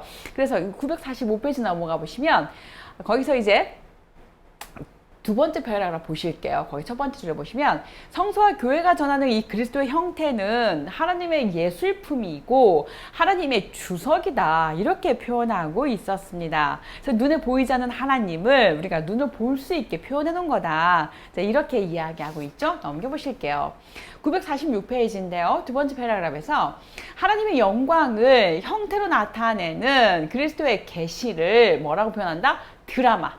곧 희곡으로 파악하고 있다 이렇게 이야기하고 있습니다. 그래서 그는 신학적 미학에서 희곡론으로 또 보는 것에서 행동으로 또 빛의 형태의 그 미학에서 대화적인 그 어떤 자유의 희곡론으로 발전을 시킵니다. 그래서 계시라고 하는 게 이제 하나의 이론이 아닌 거예요. 인간을 참여하게 하는 하나의 어떤 그 행동, 하나님의 행동이 되는 겁니다. 여러분 이 문장 읽으면서 어떠신가요? 머릿속에 한번 그려보시면 좋을 것 같아요. 그 하나의 어떤 연극을 공연한다고 할 때 시나리오가 있어야 하잖아요. 그리고 그 시나리오가 있고 그 시나리오를 이렇게 역할을 할 그 배우들이 있잖아요. 그래서 그 배우들이 어떤 내용들을 이렇게 그 하나하나 그 연출을 해 나간단 말이죠. 그리고 그러면 그 전체 내용을 이렇게 저술하는 사람이 있어야 될 텐데, 이제 그런 그림을 떠올려 보시면 이제 이 그리스도의 계시를 결국 뭐라고 하는 거예요? 드라마나 혹은 희곡의 어떤 그 내용을 이렇게 표현을 한다는 거죠. 그래서 그것을 이제 우리가 하나하나 이렇게 실제로 따라가고 살아가는 거 마치 배우처럼 이렇게 해내는 거죠. 이렇게 표현하고 있었습니다. 그래서 굉장히 재밌었어요. 계시를 그냥 마치 이렇게 성문화된 것을 이렇게 선포하는 것처럼 하나님이 이런 분이야. 하나님은 이렇게 표현하셨어. 그런 것이 아니라 어떤 액티비티가 있는 거죠. 액티비티가. 그래서 어떤 그 활동 안에서 그것이 이렇게 말씀이 활동으로 생명으로 이렇게 드러나지게 되는 거죠. 그래서 어떤 무형의 어떤 언어가 어떤 그 몸짓이라고 하는 혹은 어떤 그 대사라든가 어떤 그 분위기 그런 모든 것들을 통해서 그 유형처럼 유형화되어서 나타나는 듯한 좀 그런 이미지가 떠올랐어요. 그래서 이 발타자르의 이 표현이 아주 매력 있게 다가왔습니다. 넘겨보실게요. 그 다음에 948페이지 보시면 그의 이 삼위일체론적인 그 신학은 어떤 이야기냐면 두 번째 패러그래프인데요. 이 폰 발타자르는 경륜적인 삼위일체와 이 내재적인 삼위일체를 구별을 하면서 이제 아버지 하나님을 통한 아들의 파송은 내재적인 삼위일체 속에서 아버지께서 아들을 낳음의 경륜적인 측면인 거다 이렇게 표현하고 있습니다. 그리고 성령을 교회에 불어넣으심은 내재적인 삼위일체 안에서 이제 아버지와 아들의 그 영을 이렇게 내어 쉼 이렇게 표현하고 있었습니다. 하나의 어떤 경륜적인 그런 그 측면이라는 거죠. 그렇기 때문에 그는 어떻게 표현하고 있냐면 내재적인 삼위일체가 조금 더 근원이라고 하는 거예요. 함께 이렇게 있는 거죠. 그 상호 내주하고 있는. 그래서 거기서 어떤 활동성이 드러나는 거죠. 그게 경륜적인 삼위일체라고 하는 거예요. 그래서 내재적인 삼위일체가 경륜적 삼위일체의 근원이다. 이렇게 보는 것이고 또 이 경륜적인 삼위일체는 내재적인 삼위일체의 옮김이다. 경륜적인 삼위일체에서 아들의 파송, 그 다음에 성령의 파송 이런 것들은 이제 마치 낳는 거, 숨을 내어 쉬는 거 그런 맥락과 같다 이렇게 보고 있었습니다. 자, 넘겨보실게요. 950페이지인데요. 종합적으로 말해 라고 하는 문단이 있습니다. 두 번째 패러그래프의 첫 번째 줄이고요. 이 폰 발타자르의 신학은 세 가지 초월적인 개념, 곧 아름다움, 선함, 그리고 진리 이 개념에 따라서 구성이 되고 있어요. 첫 번째가 미학적 신학 관점이 있고요. 그리고 신적 드라마론이 있고요. 그리고 신학적인 논리학이라고 하는 그런 관점에서 그의 신학은 만들어지고 있고 그 다음에 그것의 어떤 그 근거, 이것의 그 구성은 무엇을 기반으로 한 것이냐 요한복음의 서론에서 이렇게 근거를 찾고 있었습니다. 그래서 950페이지 마지막 패러그래프 첫 번째 줄 보시면요. 그 신학에서 특이점은 뭐냐? 바로 하나님의 진리와 이 형태성과 그리고 이 미적 측면을 강조했다라고 하는 거 거기가 차별점이 있었습니다. 자, 폰 발타자르 굉장히 매력있죠 여러분? 자 이제 두 번째 챕터입니다. 953페이지고요. 20세기 에큐메니칼 신학으로 가도록 하겠습니다. 자, 에큐메니칼 신학에서 포인트 무엇입니까? 일치, 엔드 무엇입니까? 다양성. 그 키워드 잡고 가시면 계속 관통하는 화두가 되겠습니다. 자, 두 번째 패러그래프에서 읽어보도록 할게요. 첫 번째 줄인데요. 자, 20세기 세계 교회에서 가장 중요한 사건들 가운데 하나는 분열된 교회와 그리고 이 분열된 교회가 이렇게 연합해서 결국 어떻게 하는 거죠? 하나됨으로 회복하려고 하는 거 예컨대 에큐메니칼 운동이다. 자, 핵심 포인트 잡으셨죠? 에큐메니컬 운동이 뭐냐 거꾸로 분열되고 나누어진 이 교회가 하나로 연합되는 것, 자, 연합되게 하는 어떤 하나의 회복 운동 이렇게 보시면 되겠습니다. 자, 넘겨보실게요. 954페이지인데요. 거기 보시면 자, 오늘의 신학에서 이 에큐메니컬이라는 개념은 세 가지 의미로 사용이 되는데요. 첫 번째, 전체 가톨릭 교회를 가리키고 있어요. 두 번째, 땅 위에 있는 모든 그리스도인들과 그리고 교회의 하나됨이라고 하는 의미도 있습니다. 자, 그 다음에 거기서 또 몇째 줄 내려가시냐면 두 번째 줄 내려가시면 3번이 있는데요. 에큐메니컬 개념은 세계 모든 종교들의 관계성과 친교를 회복하려고 하는 종교적인 에큐메니즘을 가리킨다 이렇게 설명하고 있었습니다. 그 세 가지 스펙트럼 안에서 에큐메니컬이라고 하는 그 의미를 잡고 계셔야 됩니다. 자, 1번 에큐메니컬 운동의 발전과 가톨릭 교회들의 노력들입니다. 이 에큐메니컬 운동이 어떠한 그 시대적인 상황적인 어떤 그 길을 걸어왔는지 그러면서 어떠한 그 노력들이 가톨릭 교회에서 하고 있었는지를 설명하고 있는 내용이에요. 첫 번째 줄 한번 읽어보실게요. 20세기 에큐메니컬 운동의 역사적인 근원은 바로 1805년에 잡고 있는데 4대륙에 있는 모든 기독교 신앙 고백들의 보편적인 연합을 촉구하는 제안에 있다. 중요한 포인트가 무엇입니까? 신앙 고백이 있어서 뭘 의미한다는 거죠? 보편적인 연합을 추구하는 거. 거기가 에큐메니컬 운동의 그 근원지였다. 이렇게 보시면 되겠고요. 956페이지로 가시죠. 거기 보시면 첫 번째 패러그래프에서 아래서 세 번째 줄인데 이 실천과 이론의 차원에서 교회의 분리를 극복하고 연합과 일치를 추구하며 또 세계를 위한 교회 봉사를 보다 더 효과적으로 수행하는 데 기여하고자 했다. 이렇게 표현하고 있습니다. 그래서 중요한 핵심 키워드가 무엇입니까? 실천이 되겠죠. 실천과 이론. 우리 기존의 그 기독교 신학이 마치 이론 중심에 치우쳐 있었다면 이제 그 프락시스가 중요한 거죠. 실천이 더 중요한 거죠. 그렇다고 실천만 있으면 안 되잖아요. 그 실천할 수 있게 견고한 어떤 그 기둥이 있어야 되는데 그 기둥은 바로 이론이 될 것이고 그래서 이론과 그리고 실천이 함께 두 바퀴로 굴러가게 되는 그러한 그 신앙의 차원을 말하고 있었습니다. 그래서 중요한 키워드는 그래서 결국은 분리가 극복이 돼서 연합, 그 다음에 통일, 일치 이렇게 가는 방향이 되겠죠, 여러분. 그 안에 좀 읽어보시면 되겠고요. 넘기도록 하겠습니다. 자, 어디를 보시냐면요. 저는 959페이지까지 왔는데 거기서 두 번째 패러그래프만 좀 보실게요. 이론적이고 신학적인 차원에서 에큐메니즘은 주로 교회 분리를 야기한 신학적 문제들에 대해서 연구를 통해 수행됐다. 이렇게 말하고 있죠. 그러니까 이 에큐메니컬 운동에서 예컨대 기존의 그 교회와 가톨릭이 뭔가 이렇게 분열을 일으켰던 그런 그 이슈들이 있었다면 이제 그 이슈들에 대해서 재해석을 함으로 해서 그 갈라진 틈을 다시 이렇게 연결하고 간극을 좁혀보려고 하는 그런 시도를 했다라고 하는 겁니다. 자, 넘겨보실게요. 어디까지 가시냐면요. 960페이지에서 두 번째 줄인데요. 이 에큐메니컬 대화에서 가장 어려운 문제가 있는데 그게 뭐냐면 삼위일체론, 그리스도론, 성령론 이런 것들이 조금씩 다 이 차이가 빚어졌냐? 그건 아니라는 거예요. 그거는 거의 다 비슷비슷해. 어떤 그 하나의 어떤 그 모아진 핵심, 알맹이가 있어. 그런데 교회의 구조 문제, 예컨대 성직자 계급, 교회 공동체 관계 이런 것들이 뭔가 좀 다르다고 하는 거죠. 아까도 말했지만 어떤 그 하나의 핵심 진리는 똑같아. 근데 이것이 드러나는 어떤 그 양태가 다른 거죠. 다양한 그 방법들로, 다양한 그 겉모습으로 등장하는 건데 겉모습이 다르다고 해서 분리되고 서로 다툼이 일어나고 갈등이 생기고 그래서는 안 되겠다. 우리 결국 하나의 믿음에서 출발한 거다. 자, 이렇게 지금 에큐메니컬 운동의 그 핵심을 짚어주고 있었습니다. 그래서 그 차이라고 하는 것이 커다란 차이가 아니라는 거예요. 961페이지로 한번 가보실까요? 맨 아래 문장인데요. 에큐메니즘의 그 방향에 대한 두 신학자의 제안이 있는데 화해된 차이의 모델을 제시하고 있었습니다. 화해된 모델이라고 하는 건 뭐냐? 차이가 사실 있긴 있어. 그런데 그 차이가 달라. 이 다른 것이 또 틀려. 이게 아니라는 거죠. 차이가 있는데 그 차이를 어떻게 하는 거? 인정하는 거. 그래서 차이를 인정하고 서로 화해하는 그런 그 모드로 가는 것을 일컫고 있었습니다.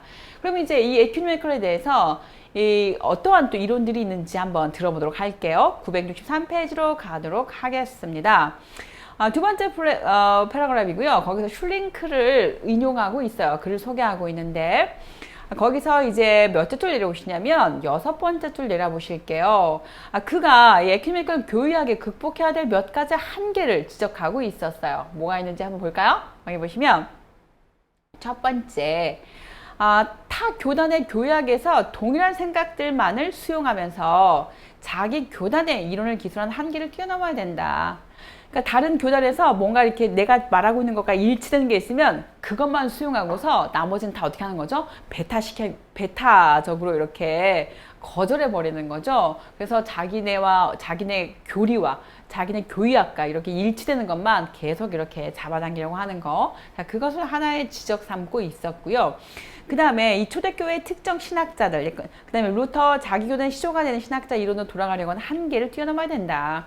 그러니까 기존의 어떤 그 종교개혁의 시조, 그러면 마치 루터, 뭐 그 감리교의 시조, 존 웨슬리 뭐 이런 식으로 뭔가 이렇게 딱 정해져 있단 말이죠. 그래서 그것만이 전부인 것처럼, 그것만이 맞고 나머지 다 틀린 것처럼 이런 식으로 해서는 안 되겠다는 거죠. 그래서 전체를 다 이렇게 아우를 수 있어야 된다라고 하는 그런 메시지로 들으면 되겠고요.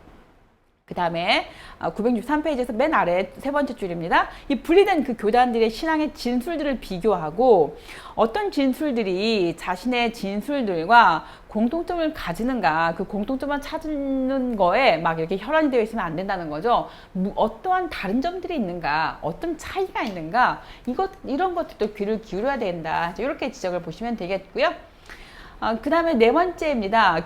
교회학적인 일치를 포기하고 영적 통일성과 경건한 감정의 체험들을 현상적으로 분석하는 것으로 만족하는 그런 한계를 벗어나야 한다. 이렇게 표현하고 있었습니다. 자, 쭉 내려가 보실게요. 그래서 이제 에큐메니컬 신학이 취해야 되는 입장이 뭐냐. 자, 여기가 중요하겠죠, 여러분. 첫 번째, 다양성과 차이를 가지고 있어. 모순을 갖고 있기도 해. 됐고. 자, 그 다음에 두 번째, 2번입니다. 동일한 교단 내에서도 교류적인 차이들이 있어. 그거 발견해야 된다는 거죠. 그 다음에 아래 내려가셔서 네 번째 패러그래프의 첫 번째 줄인데, 교회가 자신의 자신들이 이렇게 주장하고 있는 그 교리들에 있어서 보편 타당성을 요구하죠. 자, 그런데 그 교리들이 다 이렇게 일치하지는 않더라는 거예요. 그러한 이유로 아래 두 번째 줄 보시면 자기 교단의 교리가 이것만이 절대적인 거야. 이건 절대 확고부동한 거야. 이런 식의 생각은 하면 된다, 안 된다? 안 된다. 이렇게 표현하고 있었고요. 4번입니다. 자, 모든 교의학은 다양한 개념적인 틀과 신학사상들 가운데서 이제 특정한 것을 선택하고, 그래서 이것을 그 성서를 통해서 다양한 진술들을 이렇게 요약하고자 하는 거다. 이렇게 표현하고 있었어요. 그러니까 한 부분만 가지고 이야기를 한다는 거죠. 전체를 다 아우를 수가 없다는 거예요. 마치 부분의 진리를 갖고 있는 거다. 이런 식으로 이해를 한다면 언제든지 어떤 내용이라도 그 차이가 발생할 수 있고, 그렇다면 그 차이를 우리는 인정하고 혹은 그 받아들이거나 혹은 그 차이에 대해 경청을 하거나 이런 자세가 필요하다. 이렇게 이해하시면 좋겠습니다. 그래서 뭔가 옳다, 뭔가 그르다 이런 것이 아니라 선택의 문제라고 하는 거죠. 그 다음에 또 다섯 번째인데요. 지금까지 교리 역사에서 아직 실현되지 않은 교리적 진술들의 새로운 가능성을 고려해야 된다. 그러니까 재해석할 수 있는 그런 여지를 남겨놔야 된다. 이렇게 이해하시면 되겠습니다. 그 다음에 여섯 번째인데요. 각 교단의 교리적인 진술들은 사실 동일한 것 같지만 약간의 차이도 있다, 다를 수 있다, 이렇게 열어놓고 있습니다. 자, 967페이지 가시면요, 두 번째 패러그래프에서 아래서 세 번째 줄 올라가 보실게요. 거기 보면 교리는 절대성과 배타성을 요구할 수 있다, 없다? 없다. 이렇게 말하고 있었습니다. 이 교리의 절대성을 상대화시킬 때 교리의 그 기독교에 분리된 교단들의 이론적인 차원에서의 일치, 곧 신앙의 진술들의 일치를 찾을 수가 있다. 이렇게 표현하고 있었어요. 이 절대성을 이렇게 놓을 때, 그래서 어떤 그 상대성을 혹은 어떤 다름을, 차이를 이렇게 열어놓고 있을 때 얼마든지 우리는 대화가 가능하다. 이렇게 이야기할 수 있었고, 또 한 가지, 뭔가 너랑 나랑 서로 달라? 그렇다면 우리는 이 다른 것을 극복하고 어떻게 일치된 교리로 나아갈 수 있을까라고 하는 또 하나의 계기가 되겠죠. 그래서 이 신학의 진술들의 일치를 찾을 수 있다. 이렇게 표현하고 있습니다. 그래서 한 줄 내려가시면 이 에큐메니컬 운동은 결국은 그래서 어떤 그 실천적인 차원에서의 일치, 분리되어 있는 교단들의 어떤 그 일치를 말하고 있었어요. 자, 넘겨보실게요. 쭉쭉 넘길게요, 여러분. 나머지는 여러분께서 읽어보시면 좋을 것 같고, 그 다음에 969페이지인데요. 저는 이 문장이 앞에서 쭉 다룬 내용들을 한마디로 이렇게 압축하고 있지 않나 생각해 봤는데요. 세 번째 패러그래프 첫 번째 줄이에요. 거기 보면 뭐라고 되어 있냐면, 모든 교단들 안에 숨어있는 이 하나됨, 곧 일치를 인식하는 일이다. 이렇게 표현하고 있어요. 다시 말해서 여러 개의 교단들이 있고 교파들이 있지만, 그러나 그들이 뭔가 이렇게 다른 목소리를 내고 있는 것 같지만 그 다른 목소리들 안에 똑같이 이렇게 공명하고 있는 하나가 있다라고 하는 거죠. 그래서 그 숨어있는 일치점을 인식하는 것이 엘케미컬 운동에서 대단히 중요하고 의미 있다 이렇게 표현하고 있었습니다. 그래서 이제 이를 위해서 어떻게 해야 되느냐 쭉 설명하고 있죠. 신앙 고백하는 것에 있어서 또 타 교단에서 그 신앙 고백하는 거를 이제 어떻게 할 것이냐 서로 인정해주는 문제에 대해서 또 예배 의식의 순서라든가 또 성직자 직분에 관한 이야기 그런 것들 쭉 실질적이고 정말 구체적인 것들을 이렇게 재현하고 있었습니다. 그 다음에 또 971페이지인데요.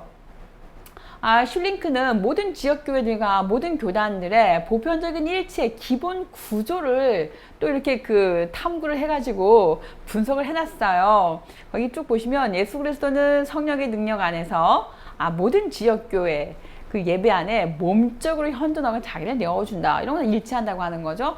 쭉 읽어보시면 그 고백의 어떤 양식이라든가 뭐 순서라든가 뭐 이런 식으로 어떤 그 일치하고 있는 그런 보편적인 구조가 설명되고 있어요. 넘기실게요. 자, 이번에는 한스퀸과 몰트만으로 한번 넘어가 보실게요. 거기 보시면 세 번째 줄인데 모든 교회들은 각자 자신의 신학과 교리를 갖고 있다. 그러나 그들은 단 하나의 공통된 전통이 있는데 그게 뭐냐면 바로 예수 그리스도의 복음이다. 이렇게 설명하고 있습니다. 그렇기 때문에 모든 교회는 예수 그리스도의 복음의 기초에서 그것이 인산의 반석이 되는 거죠. 그 위에서 어떤 그 신학이 세워져 가는 거기 때문에 그 공통적인 어떤 그 입장을 찾아야 된다. 이렇게 설명하고 있었습니다. 973페이지로 넘어가 보시죠. 두 번째 패러그래프이고요. 내려가 보도록 하겠습니다. 대략 5번째 줄인데 그의 그 박사학위 논문은 로마 가톨릭 교회와 적대 관계에 있는 그 개신교 신학자 칼바르트의 칭의론을 이렇게 비교를 해놨어요. 이 트리엔트 공의회의 그 가톨릭 신학하고. 그래서 도대체 뭐가 문제냐? 그리고 또 타당성이 뭐냐? 이거를 해명하고 있었습니다. 그러니까 두 개를 비교하면서 과연 이렇게 서로 간극이 벌어지기만 할까? 같이 뭔가 이렇게 교집합은 없는 걸까? 이제 이런 식의 이제 이야기를 펼쳤겠죠, 여러분. 그래서 974페이지 보시면요, 두 번째 줄이에요. 하나님의 칭의에 관한 믿음에 있어서 두 교회가 일치한다는 거죠. 그래서 동일한 대상을 각각 다른 표현으로 하고 있는 거지 결국 같은 거야. 이렇게 말하고 있었어요. 그래서 이 바르트의 입장과 그 다음에 가톨릭의 이 트리엔트 공의의 입장을 말하고 있는데 뭔가 서로 다른 이야기를 하고 있는 것 같지만 그러나 강조를 우리 그 영어에서 액센트가 있잖아요. 액센트를 어디다 찍냐의 그 차이인 거지 많이 크게 다른 건 아니야. 이렇게 보고 있었습니다. 그래서 어떤 그 차이가 발생할 때 그것이 오류, 틀린 것이 아니라 다만 강조를 어디다 했느냐 그 차이인 거야. 이렇게 표현하고 있었습니다. 그러면서 에큐메니컬 대화에서 뭔가 걸림돌이 되는 두 가지를 지적하고 있었는데요. 두 번째 패러를 보시면 동그라미 1번이에요. 로마 가톨릭 교회만의 교회를 세울 수 있는 베드로의 전권을 소유했냐? 또 교리 문제에 있어서 교황 무호설이 타당하냐? 이렇게 질문을 던집니다. 자, 그러면서 쭉 내려보실게요. 교황의 그 무호설은 결국 어떤 그 권위가 그에게 다 있고 그가 하는 말이 다 맞아. 그게 아니라는 거예요. 먼저 그 교황의 직분은 봉사하는 직분이다. 이렇게 표현하고 있었고요. 그 다음 또 넘겨보실게요. 그러니까 중요한 포인트가 그 봉사라고 하는 직분이고 그 다음에 무호설에 관한 이야기는 어떻게 이해가 돼야 되냐면 거기 976페이지입니다. 여러분 찾았을까요? 거기 보시면 두 번째 패러그래프에서 자, 그에 져서 오류를 범할 수 없는가? 하나의 질문에서 교황 무호설에 반대를 하는데 실수하지 않는다, 오류를 범하지 않는다, 오류를 범할 수 없다 이런 뜻이라는 거예요. 그리고 또 1차 바티칸 공회는 교황의 무호를 오류에서의 자유 이렇게 정의를 하는데 그건 좀 너무 애매하다고 하는 거죠. 그래서 그 아래 보시면 그 한스킹은 뭐라고 말하냐면 절대적인 무호성은 교황에게 있는 게 아니라 바로 누구에게 있다는 거예요. 하나님에게만 있다는 거죠. 그래서 교황에게는 어떠한 것도 그 절대적인 그 무호성은 없다. 이렇게 지적하고 있었고요. 자, 세 번째 패러그래프에서 교황의 무호성 대신에 그러면 교회의 무결성을 제시하고 있었습니다. 자, 넘겨보실게요. 917페이지고요. 세 번째 패러그래프입니다. 그의 저서 이제 교회라고 한 저서에서는 이 교회론을 표현하고 있었어요. 그래서 모든 교회 상호 관용과 개방성을 요구하고 있었고요. 한줄 내려가시면 교회가 가진 어떤 교회 개념은 절대성을 요구할 수 없다. 상대적이라는 거죠. 그래서 모든 교회상은 시간적으로 제약되어 있고 변화될 수 있다. 그의 교회론은 무엇인 거예요? 하나로 딱 절대적으로 고정불변 그게 아니라 상황에 따라서 언제든지 뭐 할 수 있다? 변할 수 있다라고 하는 그런 이야기, 뭔가 개방적이고 관용적인 그런 교회론을 말하고 있었습니다. 그래서 978페이지 그 교회의 본질과 형태를 어떻게 생각하고 있냐면, 자, 동그라미 1번입니다. 서로 분리될 수 없다는 거예요. 교회의 본질, 교회의 형태, 이건 분리될 수 없다. 두 번째, 그러나 동일시할 수는 없다. 이렇게 표현하고 있었습니다. 자, 이게 무슨 말이냐? 요약해 보자면, 네 번째 패러그래프의 첫 번째 줄인데요. 거기에서 우리는 교회의 본질을 역사적인 형태 한가운데서 봐야 되고, 또 역사적 형태를 언제나 본질로부터 그리고 본질을 향해서 이해해야 된다. 이렇게 설명하고 있습니다. 자, 그 다음 넘어가 보실게요. 그럼 979페이지에서 그러면 참 교회의 본질은 무엇이냐? 질문, 대두가 되겠죠. 한 줄 내려가시자면 스콜라적인 교회학적인 방법에 따라서 묻지 않고 어디로 돌아가야 되는 거냐? 신약성으로 돌아가야 돼. 이렇게 가는 거죠. 그래서 그리스도의 복음에 일치하는 발전이고, 복음을 떠난 발전, 또 복음에 역행하는 발전, 이런 것들을 지금 그 과정들을 이렇게 설명하고 있습니다. 그래서 언제나 항상 근원적인 메시지 어디로 돌아가야 된다? 신약성서를 이렇게 찾아서 거기에서 근원적인 문제를 찾아야 된다. 이렇게 말했고요. 979페이지에서 마지막 패러그래프의 첫 번째 줄입니다. 한스킹은 정경을 교회 전통에 대해서 규범을 제시하는 규범이고, 전통은 이 규범을 따라야 할 규범이다. 이렇게 이야기하고 있었습니다. 정경을 대단히 중요하게 지금 여긴다는 거죠. 넘겨보실게요. 자, 그러나 정경으로서의 신약성서는 하나의 획일적인 문서가 아니잖아요. 누가 어떠한 목적으로 누구를 대상으로 썼냐에 따라서 다양한 또 그 변주가 가능한 거죠. 그래서 오히려 그 속에서는 다양한 증인들, 증언들, 그리고 이 증언들을 듣는 청취자들이 있다. 이렇게 지적하고 있었습니다. 그래서 쭉 내려가 보시면 세 번째 패러그래프인데요. 모든 교회 속에는 참된 것과 참되지 못한 것, 옳은 것과 옳지 못한 것, 그 다 같이 이렇게 혼재되어 있다는 거죠. 그래서 이제 우리는 그 교회 형태와 교회 본질이 어떻게든 일치는 어렵다. 이렇게 말하는 내용이 나옵니다. 981페이지고요. 세 번째 패러그래프의 첫 번째 줄, 밑줄 긋도록 하시겠습니다. 자, 교회 형태의 어떠한 변화도 교회 본질과 일치할 수가 없다. 이렇게 말하고 있어요. 넘기시겠습니다. 자, 그 다음에 982페이지인데요. 내려가 보실게요. 아래로 몇째 줄이냐면 대략 10번째 줄 될 것 같은데, 거기 좀 읽어볼게요, 여러분. 세계교회협의회의 목적은 모든 지교회들이 융합된 슈퍼교회를 만드는 게 아니다. 다수의 교회들의 그 상호 접촉과 교통과 친교를 장려하고 교회 일치의 문제에 관한 연구와 대화를 촉진하는 데 있다. 이렇게 말하고 있습니다. 그러니까 마치 그 흩어져 있는 그 개교회들을 하나로 딱 묶어가지고 거대한 하나의 거대 조직의 그런 교회가 아니라는 거죠. 그래서 어떤 그 교회 일치라고 하는 거 어떤 형태의 일치인지를 다시 한번 강조하고 있었고요. 그 다음에 981페이지에서 보면 그 서로 이렇게 상호 접촉과 어떤 교통과 친교를 장려한다라고 할 때 그 어떠한 형태인지 조금 더 구체화시키고 있죠. 아래 세 번째 줄인데요. 제자들과 그리고 증인들과 봉사자들로 구성된 단 하나의 교통이어야 된다. 이렇게 표현하고 있었습니다. 서로 이렇게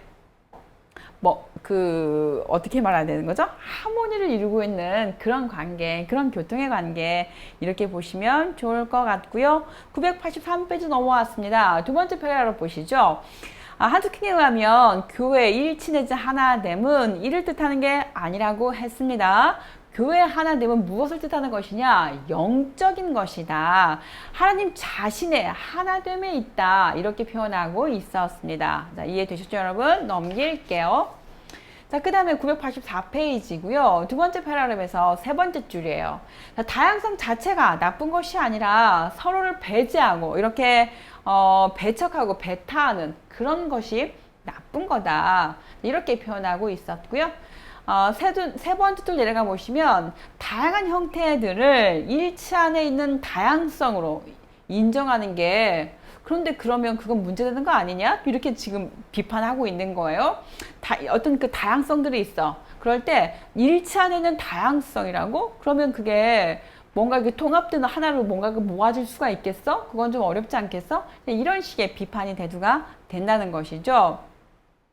자, 그 다음 또 넘겨보도록 하겠습니다. 쭉 넘어와서 986페이지입니다. 986페이지에서 어디를 보시냐면 두 번째 패러그래프예요. 그는 이 교회가 이 에큐메니컬 운동을 마치 선택사항인 것을 받아들이면 안 된다. 이거는 필수, 정말 중요한 대단히 의미 있는 그런 운동인 거다. 다 같이 참여해야 된다. 이런 식의 메시지를 보내고 있었고요. 자, 이렇게 해서 한수킹을 마무리 짓고 몰트만으로 넘어가 보실게요.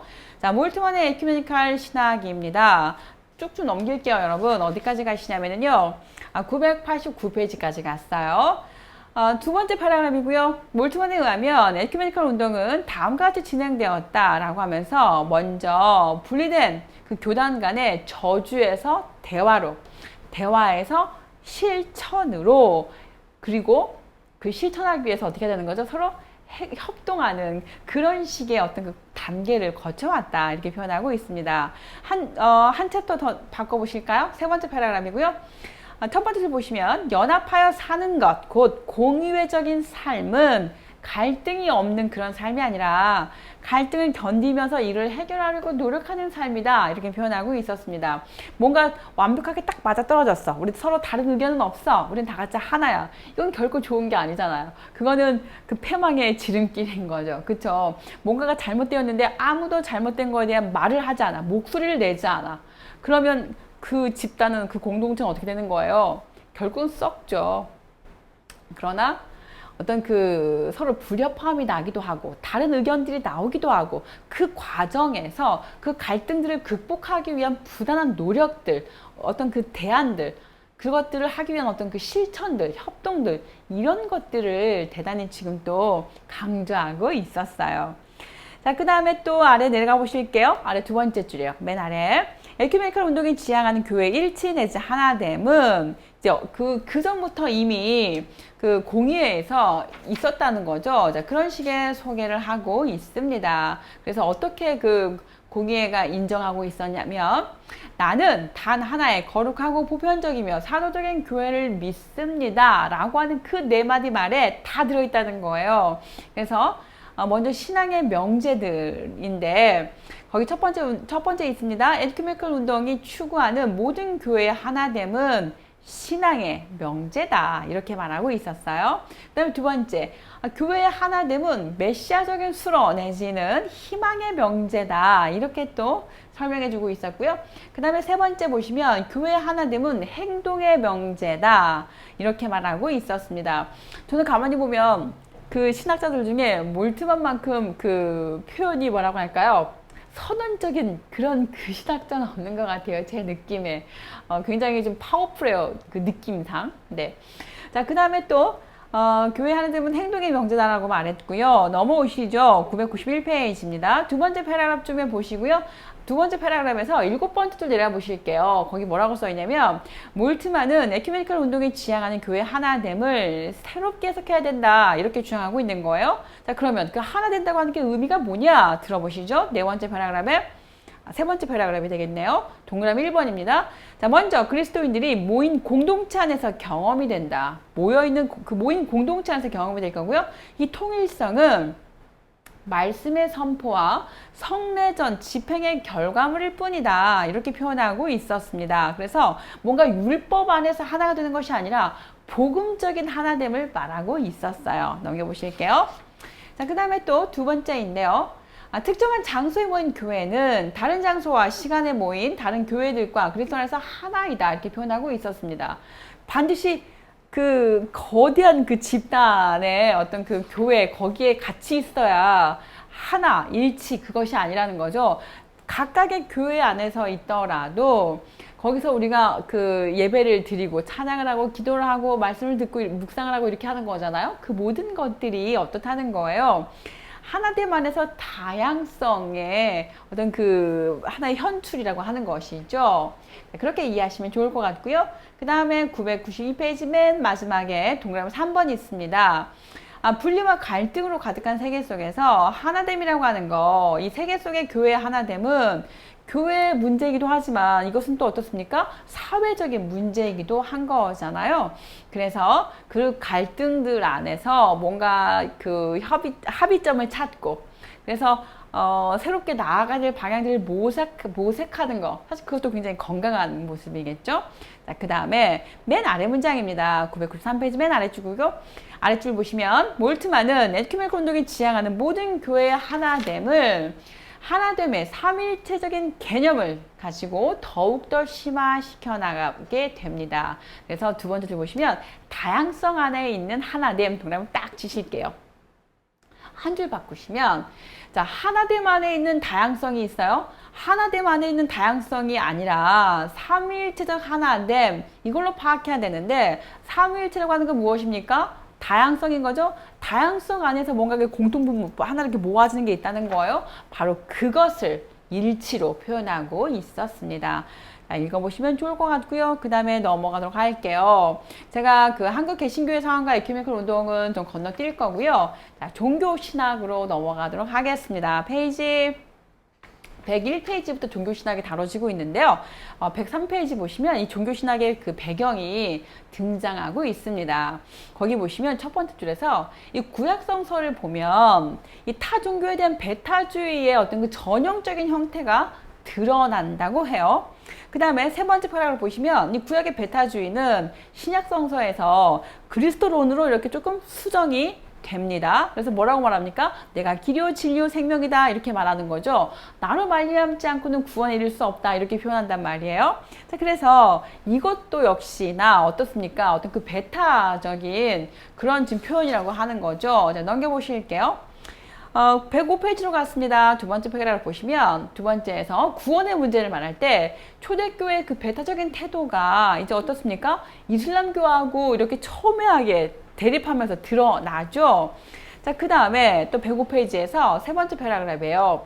어떤 부분도 있냐면 초대교회는 기독교의 진리와 고대 그리스 로마의 철학적 종교 사상을 통합 내지는 종합시키려고 하는 그런 포용적인 그런 태도를 취하기도 했다. 이렇게 말하고 있습니다. 그래서 배타적이고 포용적인 것, 그런 모든 것들이 서로 이렇게 공존하고 있다는 거예요. 자, 그러면 어느 쪽을 좀 더 이렇게 부각시켜서 지금 나아가야 된다고 말할까요? 당연히 포용 쪽을 말하고 싶겠죠. 자, 106페이지로 가시겠습니다. 세 번째 줄 보시면 중세 로마 가톨릭 교회는 이 배타주의와 교회 중심주의였다. 지금 역사적으로 이렇게 한번 그 계보학을 이렇게 쭉 보는 거예요. 어떻게 타종교에 대해서 혹은 기독교 절대주의를 이렇게 말하면서 주장하면서 누리고 있었는지를 한번 쭉 이렇게 계보학을 살펴보는 거예요. 그 다음에 세 번째 패러그래프의 첫 번째 줄인데요. 오직 은혜로, 오직 믿음으로 하나님을 의롭다 하심을 얻을 수 있다라고 하는 그런 종교개혁. 이것도 역시나 배타적이라고 하는 거죠. 타종교에 대해서. 이런 식으로 늘 기독교가 그 타 종교에 대해서 이렇게 배타적인 입장을 취하고 있었다. 이렇게 말하고 있습니다. 107페이지고요. 마지막 패러그래프에서 네 번째 줄 한번 보실게요. 세계 타종교에 대한 기독교의 이런 배타적 제국주의 내지는 승리주의에 반해서 자, 계몽주의 동그라미 딱 치실게요. 자, 전환점이 딱 있습니다. 어디입니까? 계몽주의라고 하는 거죠. 자, 계몽주의는 타종교에 대한 기독교의 관용과 또 모든 종교들의 평화로운 공존을 주장한다. 이렇게 표현하고 있습니다. 그 계몽주의를 기점으로 해서 거기서부터 이제 배타적인 거, 뭔가 분리적인 거 이런 거 말고 공존과 혹은 어떤 상호 공존 이렇게 같다라고 하는 거죠. 이렇게 잡으시면 되겠고요. 자, 108페이지입니다. 여기서부터 보시면 이제 타 종교와의 어떤 그 배타성이 아니라 어떤 연속성 안에서 어떠한 신학을 펼쳐나가려고 했는지를 쭉 언급하고 있는데요. 이것은 우리가 이 현대신학 사상을 쭉 다루면서 익히 들었던 내용이에요. 그래서 이름만 밑줄고 가도록 하겠습니다. 두 번째 패러그래프 첫 번째 줄 보시면요. 헤겔 등장하죠. 또 누구 나옵니까? 슐라이어마흐 나오겠죠. 자, 그래서 세 번째 줄 보시면 첫 번째 줄만 밑줄 그을게요. 슐라이어마흐 하면 종교의 본질은 뭐다? 절대자에 대한 감정의 의존, 그 절대 감정의 의존이다. 이렇게 표현하고 있었죠. 맨 마지막 줄 내려오시면 절대적의 감정은 우주에 대한 직관을 통해서 눈을 뜨게 되는 거다. 한 줄 내려가 또 옆에 보시면 우주에 대한 직관은 시대와 장소와 사람에 따라 다르다. 그러므로 자 포인트죠. 무수히 많은 종교의 다양한 형태들이 가능하다. 이렇게 표현하고 있었습니다. 자, 넘기실게요. 자, 이렇게 해서 슐라이어마흐를 잠깐 다뤄봤고요. 그 다음에 이제 트릴치를 또 대표적으로 내세울 수가 있는데 하나님의 계시는 그리스도와 함께 완결된 것이 아니라 중요한 포인트죠. 세계의 모든 종교를 포괄하는 과정이다. 이렇게 이야기하고 있었습니다. 자, 그래서 네 번째 패러그래프 보시면 트릴치의 이런 주장에 대해서 뭐라고 표현하느냐. 상대주의, 다원주의 이렇게 분류하고 있는데 사실은 저자는 거기에 대해서 별 동의하지 않습니다. 그의 입장 안에는 역시나 이 베타주의적 요소가 들어있다는 거죠. 마치 우리가 인간 중심주의라고 말할 때 그 인간은 어떤 인간인데 그 서구 유럽의 백인 남성 중산층 이런 식의 뭔가 딱 타겟팅이 되어 있잖아요. 자, 이런 식으로 이렇게 그 지적을 받으시면 될 것 같습니다. 자, 그 다음에 111페이지 넘어왔고요. 20세기의 그 전기의 그 신학자들 를 다루고 있습니다. 자, 칼바르트 변증법적 신학 기억나시죠, 여러분? 넘깁니다. 112페이지에서요. 1012페이지에서 두 번째 패러그래프 첫 번째 줄 그의 변증법적 신학은 어떤 느낌이었죠? 베타적이었습니다. 밑줄 그어보도록 할게요. 자, 이번엔 맨 아래 보시면 브루너 등장합니다. 그는 타종교에 대해서 포용적인 입장을 취하는 동시에 베타적인 입장도 취했다. 그러니까 브루너는 둘 다 취했다는 거죠. 자, 그 다음 넘겨보도록 하시겠습니다. 114페이지고요. 세 번째 패러그래프에서 종합적으로 말해서 타종교의 긍정적 요소들과 부정적 요소들이 종교로서의 기독교 안에 다 들어있다. 그러므로 기독교와 타종교는 서로 뭐 할 수 있다? 공존하고 서로 포용할 수 있다. 이렇게 표현하고 있었습니다. 자, 그러나 기독교 안에 참 종교고 또 예수 그리스도를 통한 하나님의 그 값없는 의롭다 하심 그 칭의론인 거죠. 자, 그것이 복음 속에 이렇게 게시되어 있다. 그래서 이제 어떻습니까? 그 궁극은 기독교가 되는 거고 예수 그리스도가 된다는 거잖아요. 자, 이런 식의 이야기 들어보시면 좋을 것 같고요. 자, 그 다음에 또 틸리 빼놓을 수가 없겠죠, 여러분? 자, 그 다음에 또 넘어옵니다. 115페이지인데요. 두 번째 패러그래프 첫 번째 줄만 밑줄 그도록 하겠습니다. 타종교를 포함한 모든 존재들 안에 있는 그 계시는 불완전하고 부분적이다. 이렇게 말하고 있었습니다. 그 다음에 세 번째 패러그래프 첫 번째 줄인데요. 결과적으로 틸리는 타종교와 기독교의 포용적이고 통합적인 관계성을 시사하는 동시에 그럼에도 불구하고 기독교의 궁극성을 주장한다. 이렇게 말하고 있습니다. 그 다음에 방금 우리 다뤘던 칼 라너죠. 아래 세 번째 줄인데요. 자, 그에게서 익명의 그리스도인 어떻습니까? 역시나 끝은 어디를 향하고 있는 거죠? 기독교를 이렇게 가리키고 있었던 거잖아요. 자, 그 다음에 117페이지 넘어오시도록 할게요. 거기 5번 있습니다. 이 칼 라너의 입장, 우리 아까 들었던 거 기억나시죠? 인간학인데 초원론적인 인간학 다뤘습니다, 여러분. 자, 그래서 세 번째 쯤에 읽어보시도록 할게요. 타종교에 대해서 포용적인 태도를 취할 수가 있다. 이렇게 말하고 있습니다. 그러니까 종교를 떠나서 모든 인간에게는 이미 이 안에 그 은혜가 들어와 있다는 거죠. 그래서 초현실적인 은혜가 이 안에 들어있다는 거예요. 자, 그렇게 보시면 되겠고요. 그 다음에 119페이지입니다. 조닉과 파니카와 니터의 다원주의를 설명하고 있었어요. 여기서 이제 그 조닉을 설명하고 있었는데요. 그가 타종교를 볼 때 기독교를 베타주의, 포용주의, 그리고 상대주의 혹은 다원주의 이렇게 세 가지 유형으로 구별하고 있었어요. 그러면서 조닉은 상대주의 내지는 다원주의를 대변해주고 있었고요. 넘기도록 하겠습니다. 자, 어디까지 가시냐면은요, 괄호 2번이고요. 세 번째 패러그래프에서 첫 번째 줄 내도록 하겠습니다. 거기 보면 이 파니카에 대한 설명을 하고 있어요. 아래 두 번째 줄 확인해 보도록 하겠습니다. 자, 그의 주장에 따르면 세계 다양한 종교들은 단 하나의 정상에 이르는 다양한 길이다. 어딜 향한다는 거죠? 그리스도, 기독교를 딱 향하는 다양한 길인 거다.